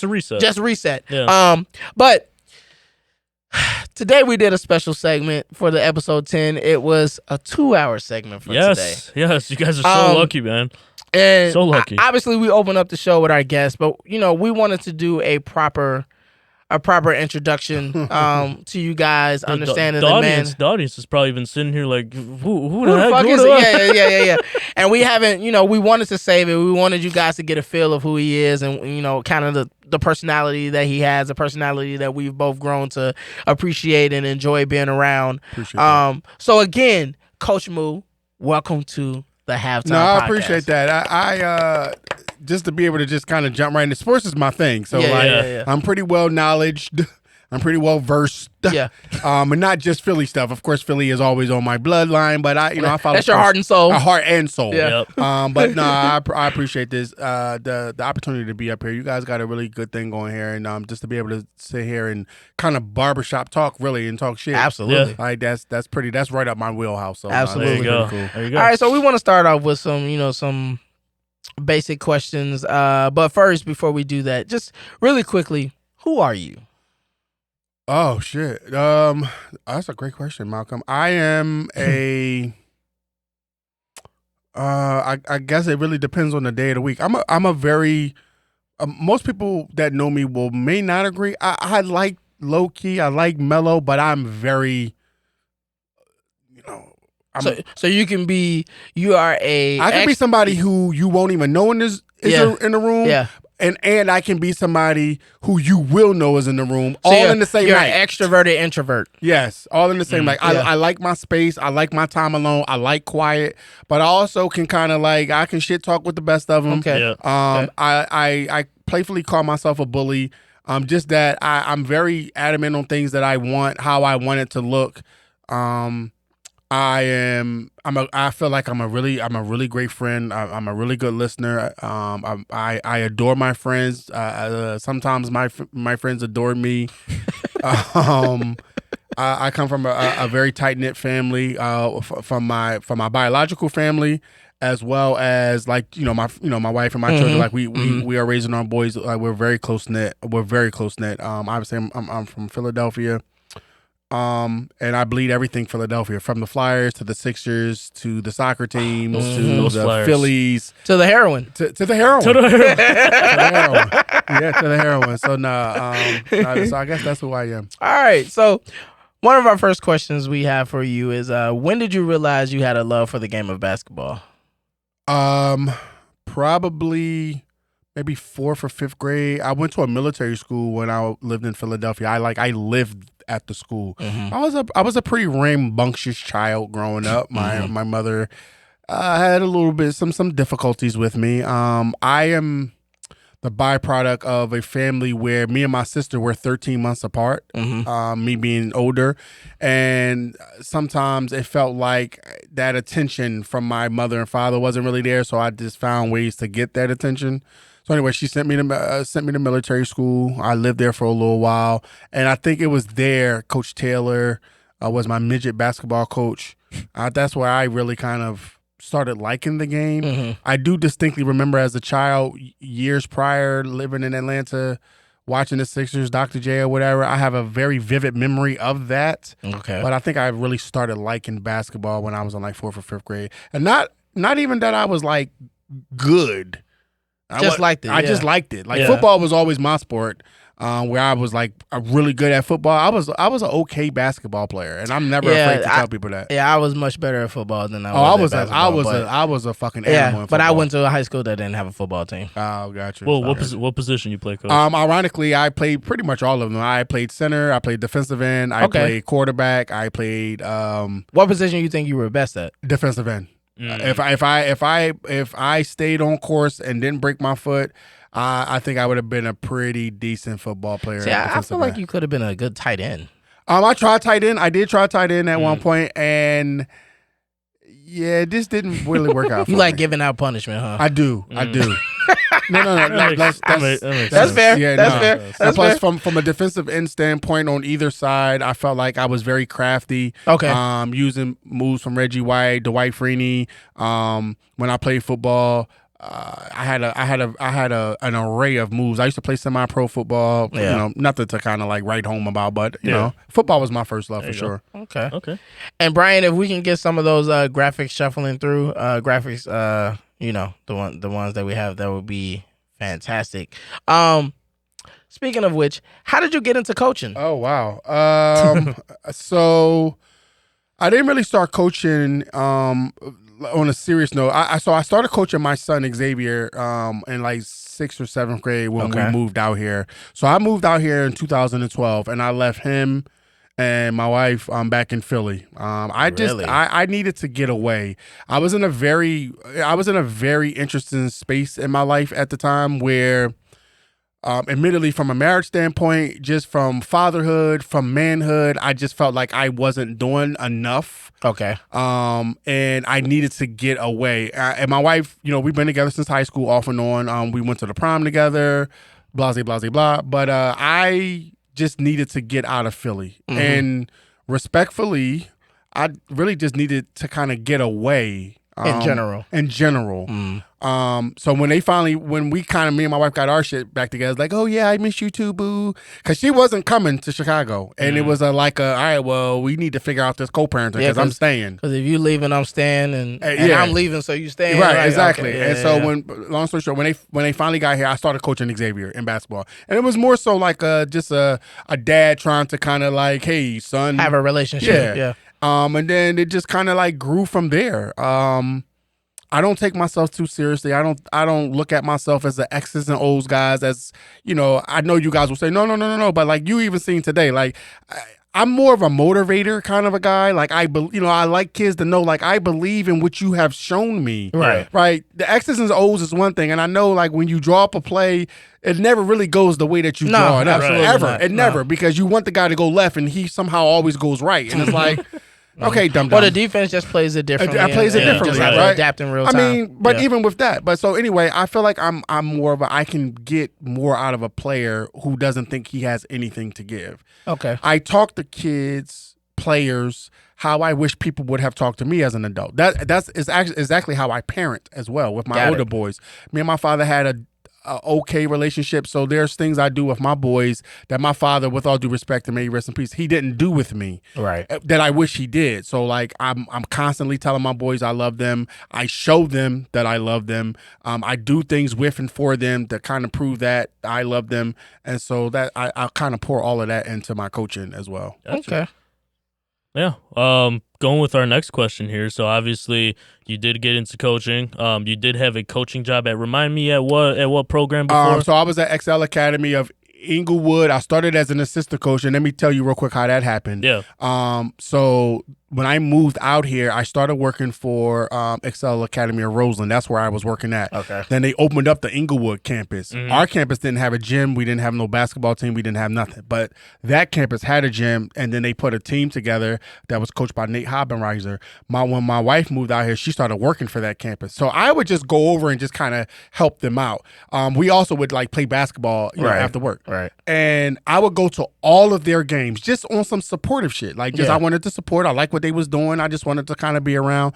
And no lie, during halftime, Coach Habenreiser and then one of the assistant coaches, his name escapes me at the moment, they would like, so kind of like there's a person in the studio now, right? So like I'm gonna do what they used to do. So they were there at halftime and they would like look over at me like, what do you think? And I'm like telling them stuff from the sideline, like you should try this, you should do that, whatever. So eventually they was just like, well, fuck it. You might as well just join the staff. But before that happened, I went to the player banquet. They gave me like the Fan of the Year award, which I thought was the pretty coolest shit ever. Yeah. And then right in there, Hobbs and the other Will Height was his name. He was like, they were like, you want to join the staff next year? I was like, hell yeah. And we won the championship. Oh, yeah. Okay. May I ask real quick?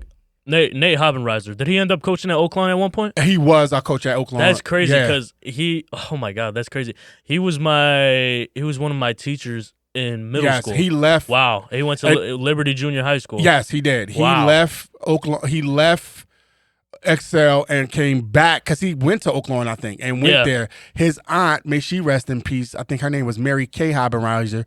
All of them started when we opened the program. They all started there, and unfortunately, she ended up passing away some years back. But Nate Habenreiser, a great coach. He really he is really what lit the real fire under me to be a coach. To be a coach, and when we won the championship in the ASN League, the Alternative School Network League, is when I kind of really. Then I went back over to Roseland. Well, I never left Roseland, but then I went back to the Roseland campus. Like, yo, we got to start our own program. Like, it's cool with me and we were taking players to go play for the Inglewood campus team.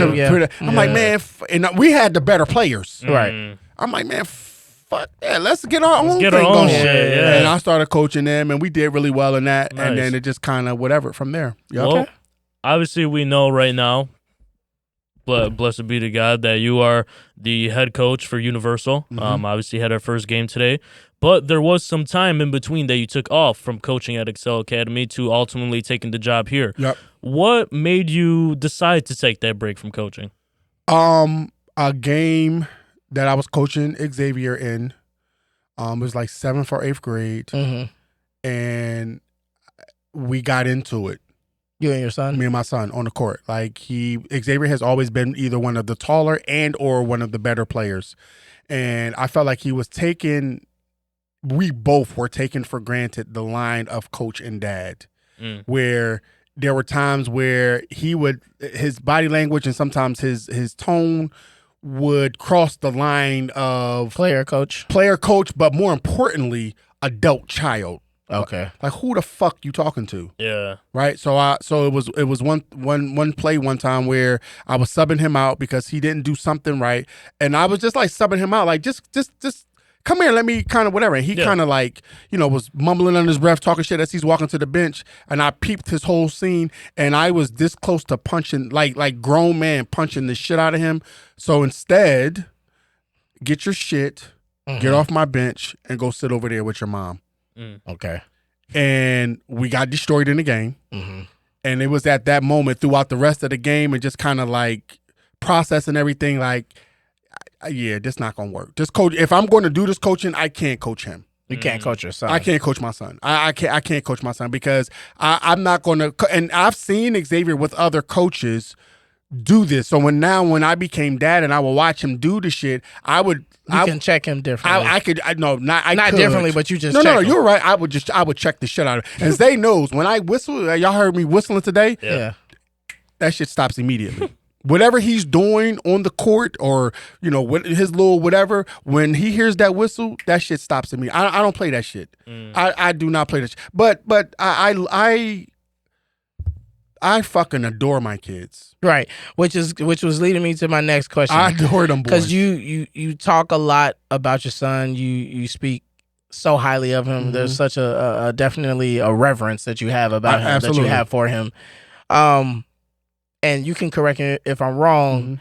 Is that the reason why you started Exposure Runs? Was it really just all about him, or was it something greater than that? No, it was all. Because I just gotta because I know some people will try to use that moment to be like, I was thinking about the youth and I wanted to. No, but I'm glad. No. It's really refreshing to see you just be as honest as you are to say I didn't give a fuck about them other kids. Yeah. I just wanted my son to get an opportunity. I felt like my son was as good as some of these players that they kept always talking about. Yeah. Chicago basketball is full of politics.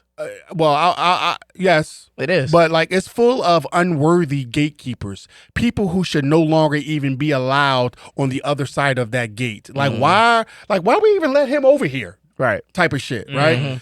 And so at the time, yes, it had nothing to do with anybody else other than Xavier Ibn Mustafa Suleiman. Nothing. I started Exposure Runs for nothing else. I created this logo on an airplane back to Philly, drew it out, and sent it to some fucking guy in Bangladesh on Fiverr and asked him to fix it for me. This is a true story. Wow. Yeah, I believe you. We go on vacation every year. We went to the shore. That's a big thing in Philly, going down to the shore. We got to the Airbnb house where it was all of our friends and all of our friends' kids. I sat at the bar. I had already drew it on the airplane. I kind of perfected it when I got to. We all getting there. We putting the luggage down. I'm like, yo, just let me. Got it. Took a picture of it. Sent it to the guy. He sent me 2 or 3 different versions of it, and this is the version. That's the one I picked. That's crazy. And that's how it started. And then from there, keep in mind, Xavier was in the 23 class with Jeremiah Fierce and Day Ames and Richard Barron and Owen Freeman and ballers, all ballers, right? And so I said, man, I can. And Modest, I got a picture. Modest and all of them. Wasn't he originally on one of your first Exposure Runs? He was one of the original kids at the Exposure Runs, and it was literally about 2 or 3 weeks before they shut the world down for COVID. We had our first one at the gym that I coached at Inglewood with Habenreiser, the school that my wife is currently working at, and. Modest's mom, I believe her name is Sonia. I think that's her name, but if it's not, please forgive me. As they were walking into the gym, his mom was like, well, how much does this cost? I'm like, it costs. It don't cost nothing. Like, I just want these guys to come and hoop. And she was like, you should be charging for something like this. She tried her hardest. She tried her hardest to give me money for getting all them kids together, and I just wouldn't allow it. And that was really the birth of Exposure Runs, that moment there. But it was for Xavier and Xavier only. And I just wanted to invite all this. So the goal was, if he's able to play against these names in competitions and look and stand out. What are you bloggers and people talk like? Y'all fucking around. Talk about my kid before you get beat the fuck up. I promise you. Yeah, I swear to God, that's why it was for Xavier and Xavier. But if he's able to compete with all these so-called names, then now my name is in the conversation too. You can't walk out this gym going, wait, who the fuck was that kid? Yeah. Who the fuck is that kid? Yeah, exactly. Yeah. And then the whole situation got. But that also explains why you going so hard for Modest. Now I see. Now we got the connection, people. Okay. Yeah, you know. I'm good at what I do. Okay.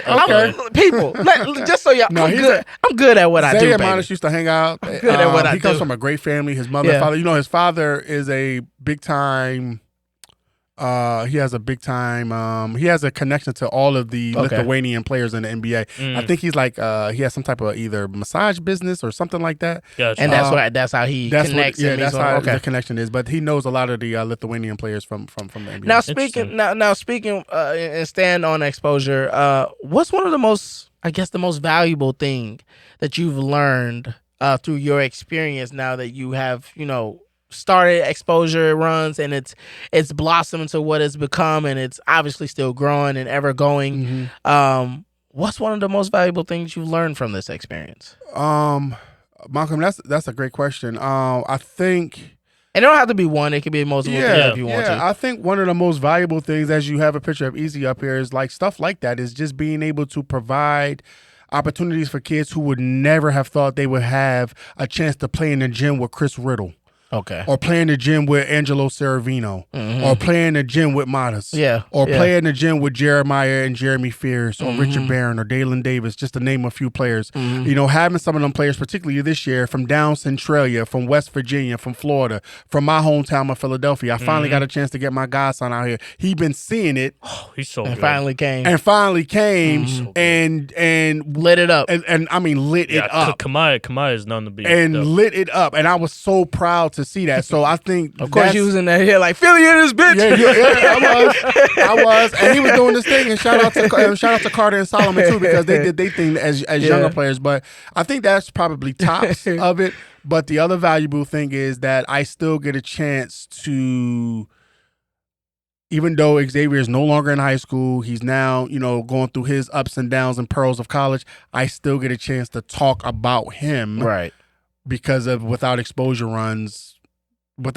there is no exposure runs. Right. Yeah. And so to me, that's the value, is that until the day I die, no matter how much more we talk about exposure runs or when it finally kind of fizzles out, when it's talked about, I still get to talk about my son and him being the reason why I started it. So that's the value for me. That's awesome. That's awesome. Well, our next question, and this more so goes into kind of how we are today. Shout out our boy Suge.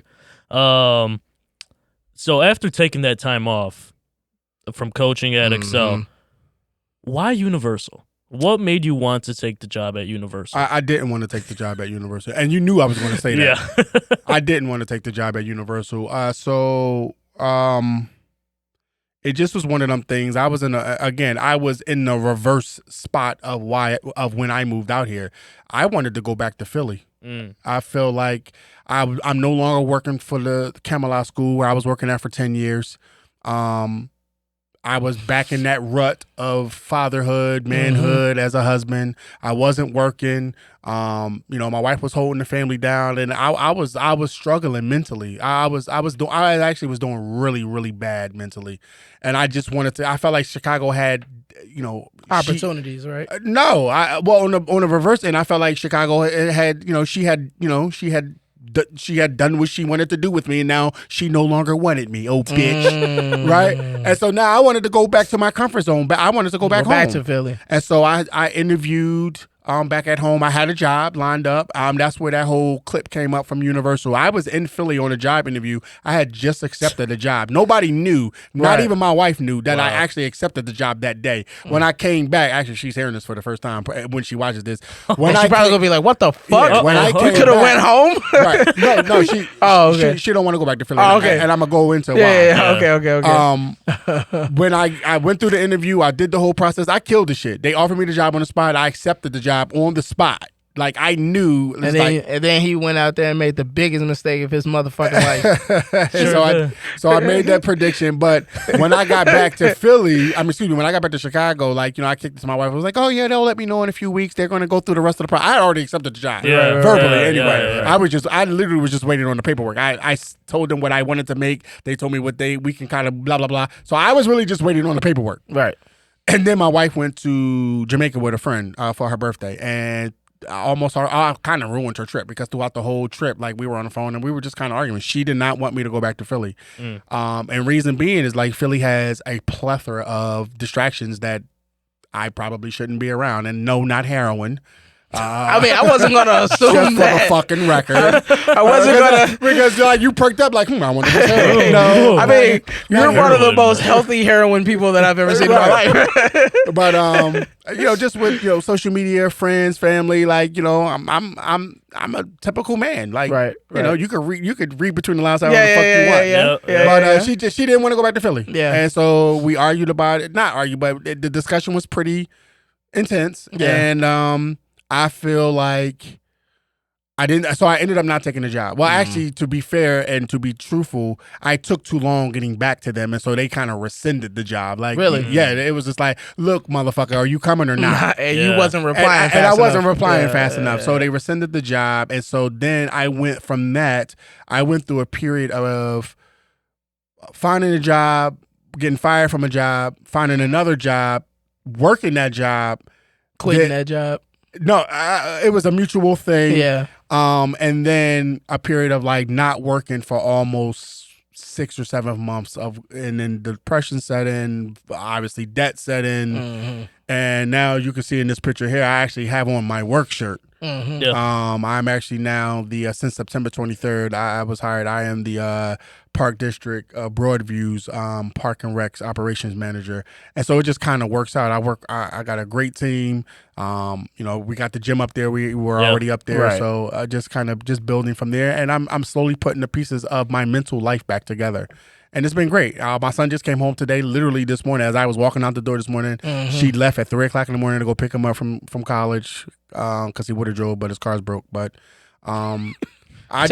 typical college shit. Right. Yeah. Typical college shit. I enjoy that whole process of just being a dad. Now my son is 20 now, and I got a 7-year-old as well. But my son that's 20 now we got like that. I couldn't wait for this part of parenting. Yeah. He's like right on the precipice of being able to drink. He's on the precipice of me being able to like peer pressure him into, come on, boy, have a beer with your old man type of shit. But not that I ever did, but I don't have to sugarcoat my conversations with him. Yeah, I could just say that's a beautiful thing. I love that part. This is the part of parenting that I love. So I'm definitely looking forward to it. All right, enough of this sappy shit. You people have finally gotten to know the man that we know. Again, this is Coach Moo. I'm glad that you guys got a little insight on who we have been hanging out with and who we've been working with and who we had the pleasure to kind of get to know over the past, year? Almost going on a year now. Pretty much, right? Ever since Saad. It's somewhere close to it. Maybe like 9 months. When I invited. Yeah. So, you asked me about the value, and that's another value. So last year, just at the showcase, just being able to have, Saad and Ibrahim, and it was one other player that was there. I forget his name. Oh, from MCC, that one kid. That was Ibrahim, right? Nah, that's the coach, Jamal. No, Ibrahim CPSA. MCC was the Youssef. Youssef. Yeah. So being able to provide that platform for them, specifically for them, which unbeknownst to me at the time probably planted the seed. To come into Universal. But as I mentioned on the interview with Will County Cook News, is that I now get a chance to, as a Muslim in Philadelphia, having one of the largest African-American Muslim populations, as a Muslim, I've been out here since 2012, so whatever the math is on that. 12. About 12 years? 12 years. Being around the Muslim population and then also being at the mosque, having gone to the mosque, and then also being a little bit more consistent in my prayers has been the value for me. My mother, who texts our group chat every morning, she's always kind of sending us inspirational quotes, Islamic quotes and stuff like that. And my father, who's no longer here, she tries to keep our family as close to the deen as possible with her words of encouragement and all of that. And my entire family is Muslim. Okay. So to now be in a position now where it's not forced. Well, I'm not forcing myself to do it. She's not forcing me to do it. It's just kind of like a natural thing. I think I may have made Salat prayer more in the last probably 2 or 3 weeks, maybe to a month, than I have probably in the last 5 years. No, that's real. You know what I'm saying? Around Ramadan, my family and my sons, we we observe Ramadan and we pray and we at least try to do it then. During that time. During that time, we try to stay consistent with that. Real. But from a consistency standpoint, I probably prayed more in the last 2 or 3 weeks than I probably have in the last 5 years. Wow. And so for me, that's valuable for me as well as I'm getting older and I'm coming down the other side of that mountain. All right, well, let's get into some potting because we still want you here to talk your shit. Okay. Yeah. Let's go. All right, so some of these topics we're not gonna really get into because we gotta respect Brian and our engineer and our producer. We gotta respect his time, but we do want to get your take on a couple of things. Sure. And I think that these two topics for me will probably kind of carry the rest of the show.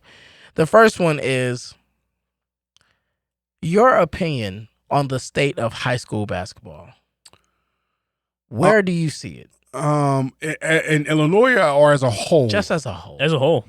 I think high school basketball. And include AAU culture with that as well. Okay, let me be fair before I say that. Is that I was not a prodigy high school basketball player. I probably, on a scale of 1 to 10, I might have been a 3 or a 4. Okay. As far as so Xavier has far exceeded me in basketball in general. Mm-hmm. I probably would have beat him because I was tougher, but Xavier is far more skilled than I ever was, like athletically and overall. So let me say that. Let me start with that. But I think as far as high school basketball as a whole, the entire culture is Al Bundy, meaning everybody lives on what they used to do. From the coaches to the AAU people to people that surround the game, it's way too many fucking Al Bundys. Like old resumes. Old resumes. And I have a quote on my board at my office that says, "What you used to do was literally yesterday."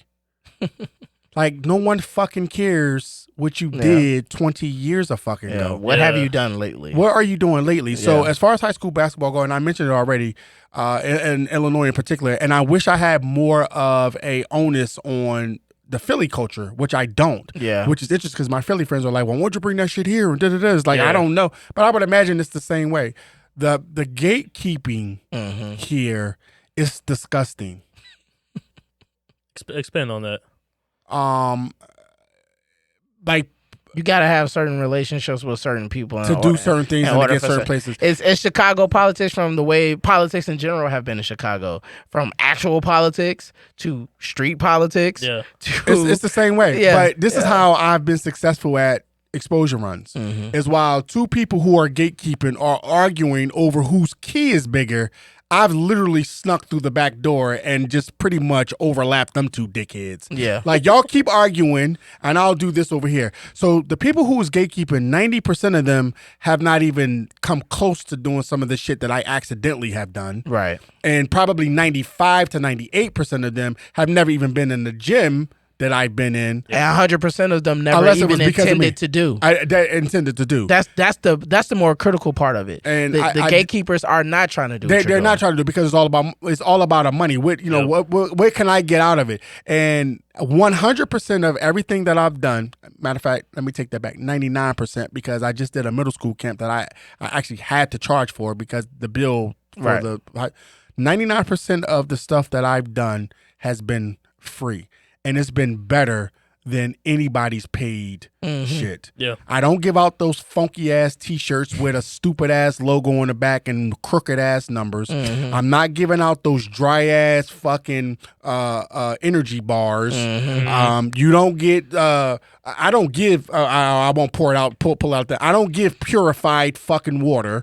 Right? You're getting I don't give what's the little cousin to Gatorade, Powerade. Yeah. Powerade, we're feeding these kids. And shout out to Jeremy Fierce's father, Jeremy Sr., who has a restaurant called Jerk and Soul Food. Shameless plug. We're feeding them food. Good food. Great food. Did we eat good? We ate good, Coach. We ate good. We ate good, Coach. I stumbled across. Hold on, chill out, because I went to one and that food wasn't there when I went. So you was missing out. Which one did you go to when we ain't feed? Wait. Wait. We did Jimmy John's one year. Yeah, that probably was the year they did Jimmy No, John's. but he went to the unsigned senior showcase with And Sai. we had food. Y'all didn't have that. Wasn't it the same? It was the same thing. Nah, it wasn't that. You just ain't get a plate, coach. Nah, I was there, coach, the whole time. That wasn't there. It wasn't that food there. On my father's grave for the last 2.5 years. That's what it was? Yes. So I don't know. I don't maybe know. I Maybe missed you it. was in the wrong part. Maybe of the I was just building. talking too much to coaches and shit. I Maybe guess I was so. fraternizing too much. I was about to say we definitely had that. So Okay. we had the food. We give them. I would have gotten them Ice Mountain, but fortunately, we came across a water distributor who provided the water for us.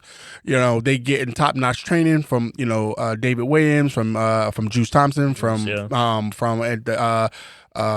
Sam Franklin. Mm-hmm. We had about 40 or 50 coaches there. So they're getting some good opportunities that they're not paying for. Yeah. Not a dime. Not a fucking dime. Not a fucking dime. And they're getting access to arguably the world's, certainly Illinois, but arguably the world's best gym. Easily. Yeah. Easily. It's arguably one of the greatest court atmospheres probably in all of the United States of America.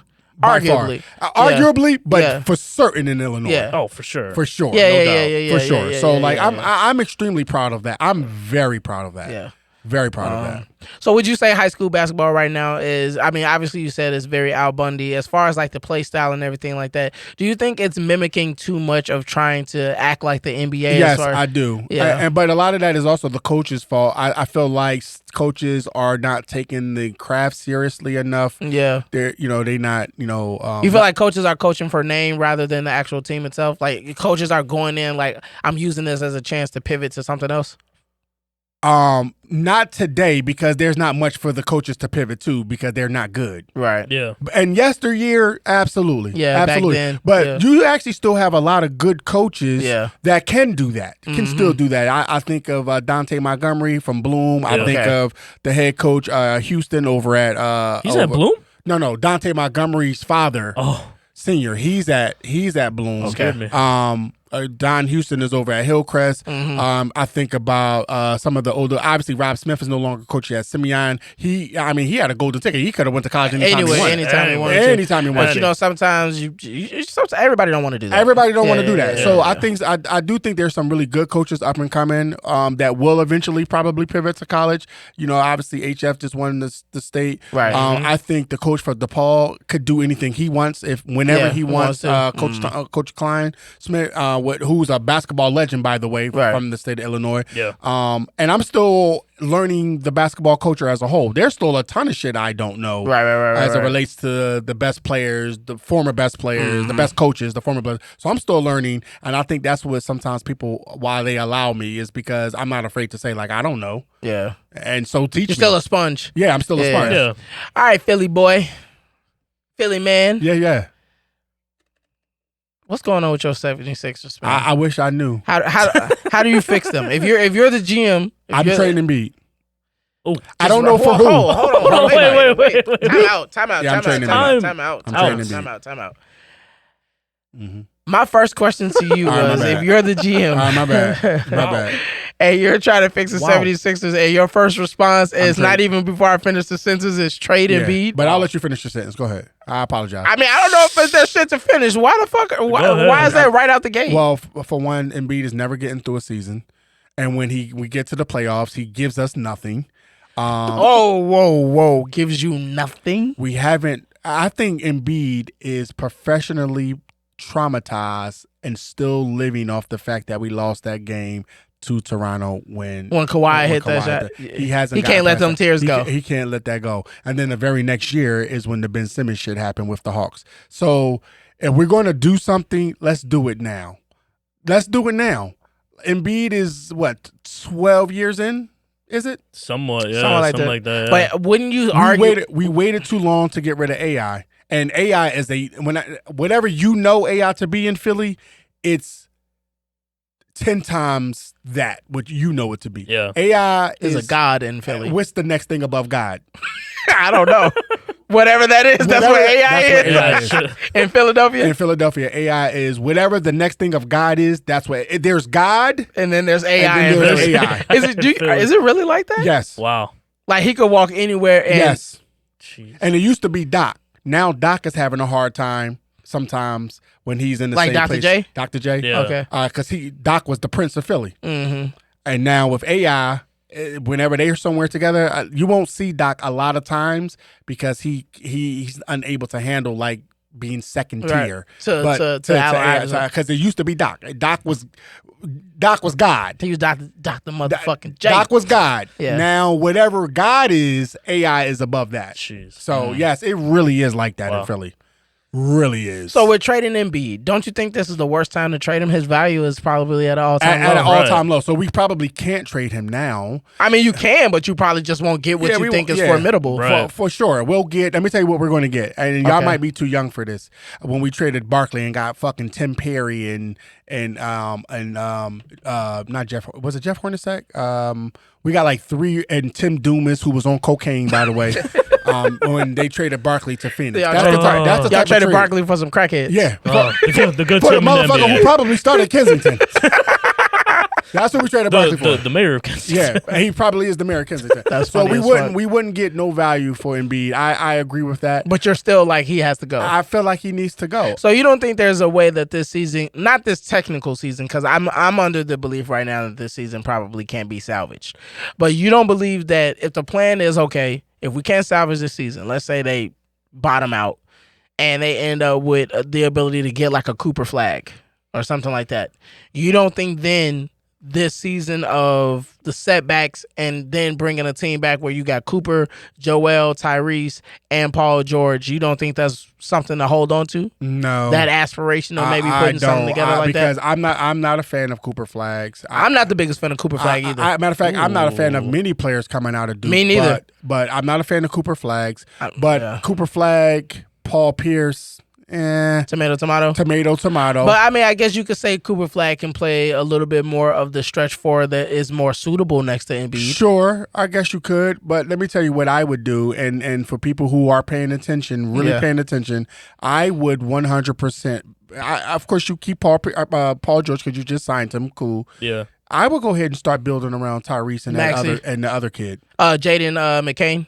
Jared McCain. Jared McCain, sorry. I would start building around them. I mean, to me, you guys have already solidified a great young backcourt between them two. For sure. Paul George can be a great swing man at the 3 position to play alongside of them. He's still a pretty above average defender. And to help them in situations where the game needs to be closed. Well, I think that's another problem with Paul George is he can't stay on the floor either. That's true too. Well, yeah, but I mean, like, and he shrinks playoff time. Yeah, but well. at this point, if he's going the route if he's going that route where you're building around Tyrese and Jared McCain, you're not asking Paul George to be the Paul George of earlier years. You're still paying him like the Paul George. But I mean, at this point, you paying somebody like. You're gonna pay somebody something. Because you know, just I'm not trying to circle this back to Zach, but that's the reason why people had problems with Zach, and I'm just you get mad at a motherfucker for getting paid based upon the collective bargaining agreement that's not their problem. He met the requirements for the check that he got. Right. Now, what happens after that? It is what it is, and I'm not saying that he hasn't. I'm not saying he lived up to the contract as it's after, but there are circumstances that exist as to why that's beyond his control and why he hasn't been the Zach that you want him to be after he get paid. Yeah. And then there's also circumstantial. Of course, if you pay somebody the most money that the Chicago Bulls has ever paid any player in NBA history, and that player just so happens to play for the God. He played for the organization that the God played for, and Michael Jordan. Everybody's gonna be in a fucking tizzy about, well, Michael Jordan never got paid this shit, and he got 6 motherfucking rings, and you paying this light skinned motherfucker all this goddamn money, and he can't win shit. Of course, that's gonna motherfucking happen. Like that's easy. But going back to Paul George, he earned the money. Whether the Clippers were gonna pay him, somebody with cap space was gonna pay him. That's true. And at this point now, if you're building around Tyrese and Jared, you're kind of asking. Just get what you can from him. You're asking Paul George to really be your fail-safe. When we can't get he's a better option of the same amount of money that Tobias was getting. Yes. Yeah, very true. Yes. Very true. So he's a way better option than that. So to go back, and I know we're running out of time. We're still good for right now. I definitely would trade Embiid. I don't know for who. Because you're not, regardless of where he's at now value-wise or where we know he can be, you're not going to get equal value. Let me ask you a question with that, though. Are you hell-bent on trading him out of the East? I think you kind of have to, but at the way that stuff goes now in all sports, you don't really have much control over that anymore. Why you say that? Because a lot of times when you are looking to trade somebody, like, so you're the Hawks and you're like, say, Dallas, right? And I'm like, I don't want to trade with the Hawks because they're in the division. I definitely don't want to trade with the fucking Celtics or whatever. And then you think it's like, I want to get him out west, right? But you know that I don't want to trade him to the East, so you lowball the shit out of me. Yeah. You know what I'm saying? Like, you ain't going to make it incentivized to get him out the East. You going to lowball me. You know that I don't want to trade him into the East, so you kind of lowball me, but your offer is definitely better than his offer. Because you want him. Because the Eastern Conference team want him. And Embiid wouldn't last out west. Why their play style? Yeah, the play style. Or just his personality wouldn't work out. Probably west. A little bit of both. But I was saying that based off of play style, but when you brought personality into it, plus Embiid he's gone soft. Like now, all of a sudden wait. Let me stop that. He has gotten a little emotional, but to be fair to Embiid, I try to always be transparent and fair. The media have definitely turned on Embiid. Yeah, 100%. Well, that's because Tyrese Maxey is their new darling. I'm talking about even before that whole thing about the leak in and before he became the media started turning on Embiid, but they started turning on him because he wasn't staying healthy. And then when people started saying it, like, well, he is great and he is doing this and he did win MVP and oh yeah, his brother did pass in a car accident and then he did have a son and then he did just get married, but he can never stay healthy. What could we be if he definitely stayed healthy? They started like smallly saying little things, and then Embiid started taking that shit personal. But to Embiid's to be on his side, the last thing you want to hear from some fat dude who never played Pee-wee anything is to be talking about me in the manner that you talk about me. Like when I watch and from the reporters all the way up to Kendrick Perkins sitting on ESPN talking about players as if he was some fucking all-star. Yeah.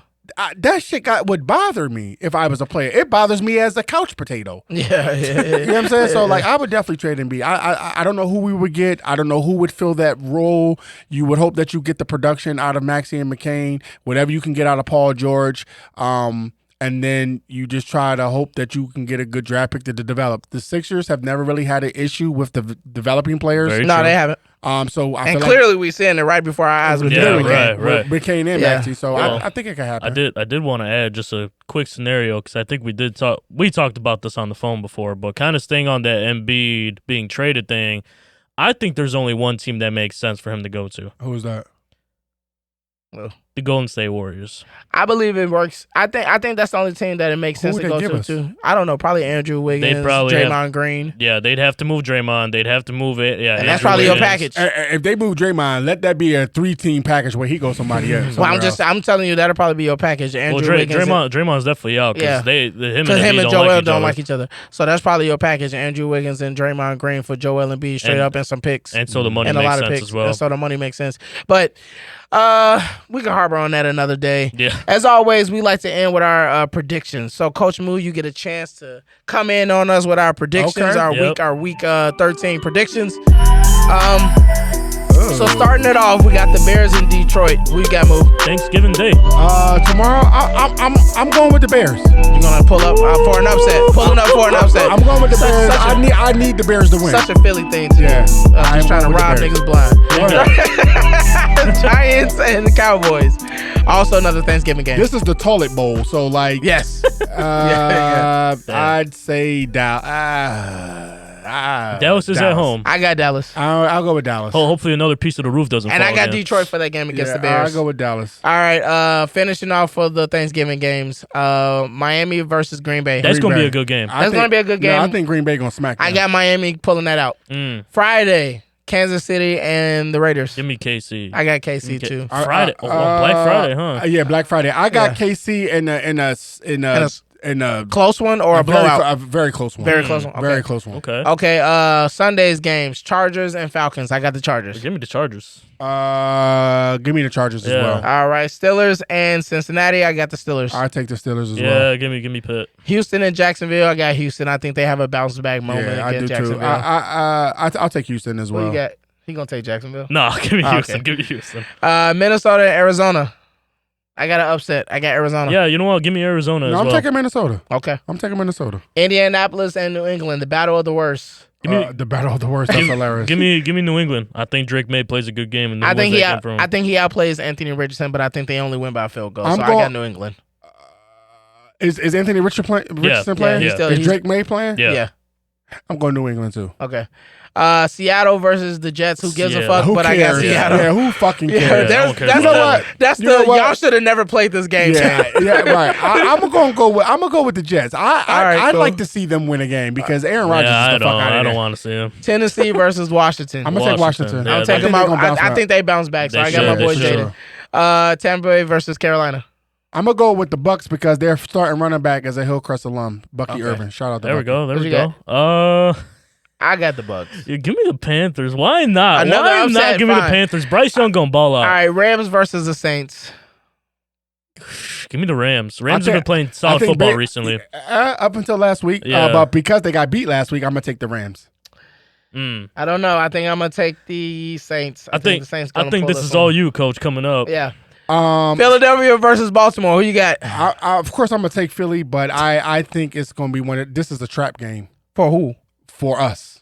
Why is it a trap game for y'all? Because I think people think we're going to win that game, and I think Lamar. Why do y'all think y'all gonna win that game? You don't think we would win that game? Fuck no. Oh, okay. Our defense is much better than theirs. I don't give a fuck. They average 30 points per game, Coach. And so do we. And We're just under 30. Y'all not finna do that to this team. Okay, we'll see. I'm gonna tell you who wins this game. Lamar. MV3. Okay, and now I don't bet, but I'll wager right now on the camera. But let me say this: 25 push-ups. No, I'm fat. I can't do push-ups unless I'm fucking. I can't do push-ups. No. Then you motivated. Super motivated. Like super motivated, and I'm holding myself up for a long period of time. But just to do push-ups just for the shits and giggles of a bet, no thank you. No thank you. There we go. We do what you want to do. Hold on. The two NFL rushing leaders, whoever has the better game, that team wins. Ooh. All right, because you got, it's Saquon versus Derek. Oh, my God. Whoever has, oh, my God. Whichever running back has 125 rushing yards, that should be called wins the game. That should be called the sweetness game. Yeah, give me in honor of Walter Payton. Give me Baltimore. I'm taking Philly. I got Baltimore. Yeah. Of course, I'm real scared of this game. Because I think Jalen is going to fuck it up. San Francisco and Buffalo. Give me Buffalo. Josh Allen has been playing his fucking ass off. Buffalo. All right, Cleveland, Denver. Bo Nix, baby. Why is that game even? Bo Nix, baby. Now J-Bo. I'm going with the motherfucking preacher. I'm going with J-Bo. I'm going with his pregame speeches be fucking. I'll be ready to play. Yeah. I'm going with Cleveland. All right, everybody. It's been another great episode of the Halftime Podcast. Again, we want to thank Coach Moo for joining us today. Thank you very much for coming in and just talking with us, giving his perspective on a lot of different things, and just talking his Philly shit as he always does. Remember, we still have the halftime sweepstakes, which means that you guys have to put a video up, tag us in it. You have to be following our Instagram. You have to be following our YouTube in order to win the sweepstakes. You have to get the correct score of the Bears game that is planned this week against Detroit. Tomorrow, essentially, right? Yeah. You got to have your video submitted by when? Well, the game's tomorrow. Well, they have to submit it at least by Thursday at 11:30, 11:45 before tip-off? I guess. Submit your videos. Okay, submit your videos before tip-off, giving the correct score at halftime of the Bears and Detroit game. Remember, you cannot win just by saying who's up at halftime. The score has to be correct. Yes. Okay? Remember, follow our YouTube, follow our Instagram, tag us in the video that you post, and order of us to see it. How we gonna see it if you don't tag us in it, baby? You want that money, we got to see it. Yes, and it got to be right. Again, thank you guys for watching another episode of the Halftime Podcast. It's been Coach Malcolm. It's been Coach Konrad. Coach Moo, appreciate y'all. Yes, sir. Yes, sir. Bear down, see red, baby. Yeah.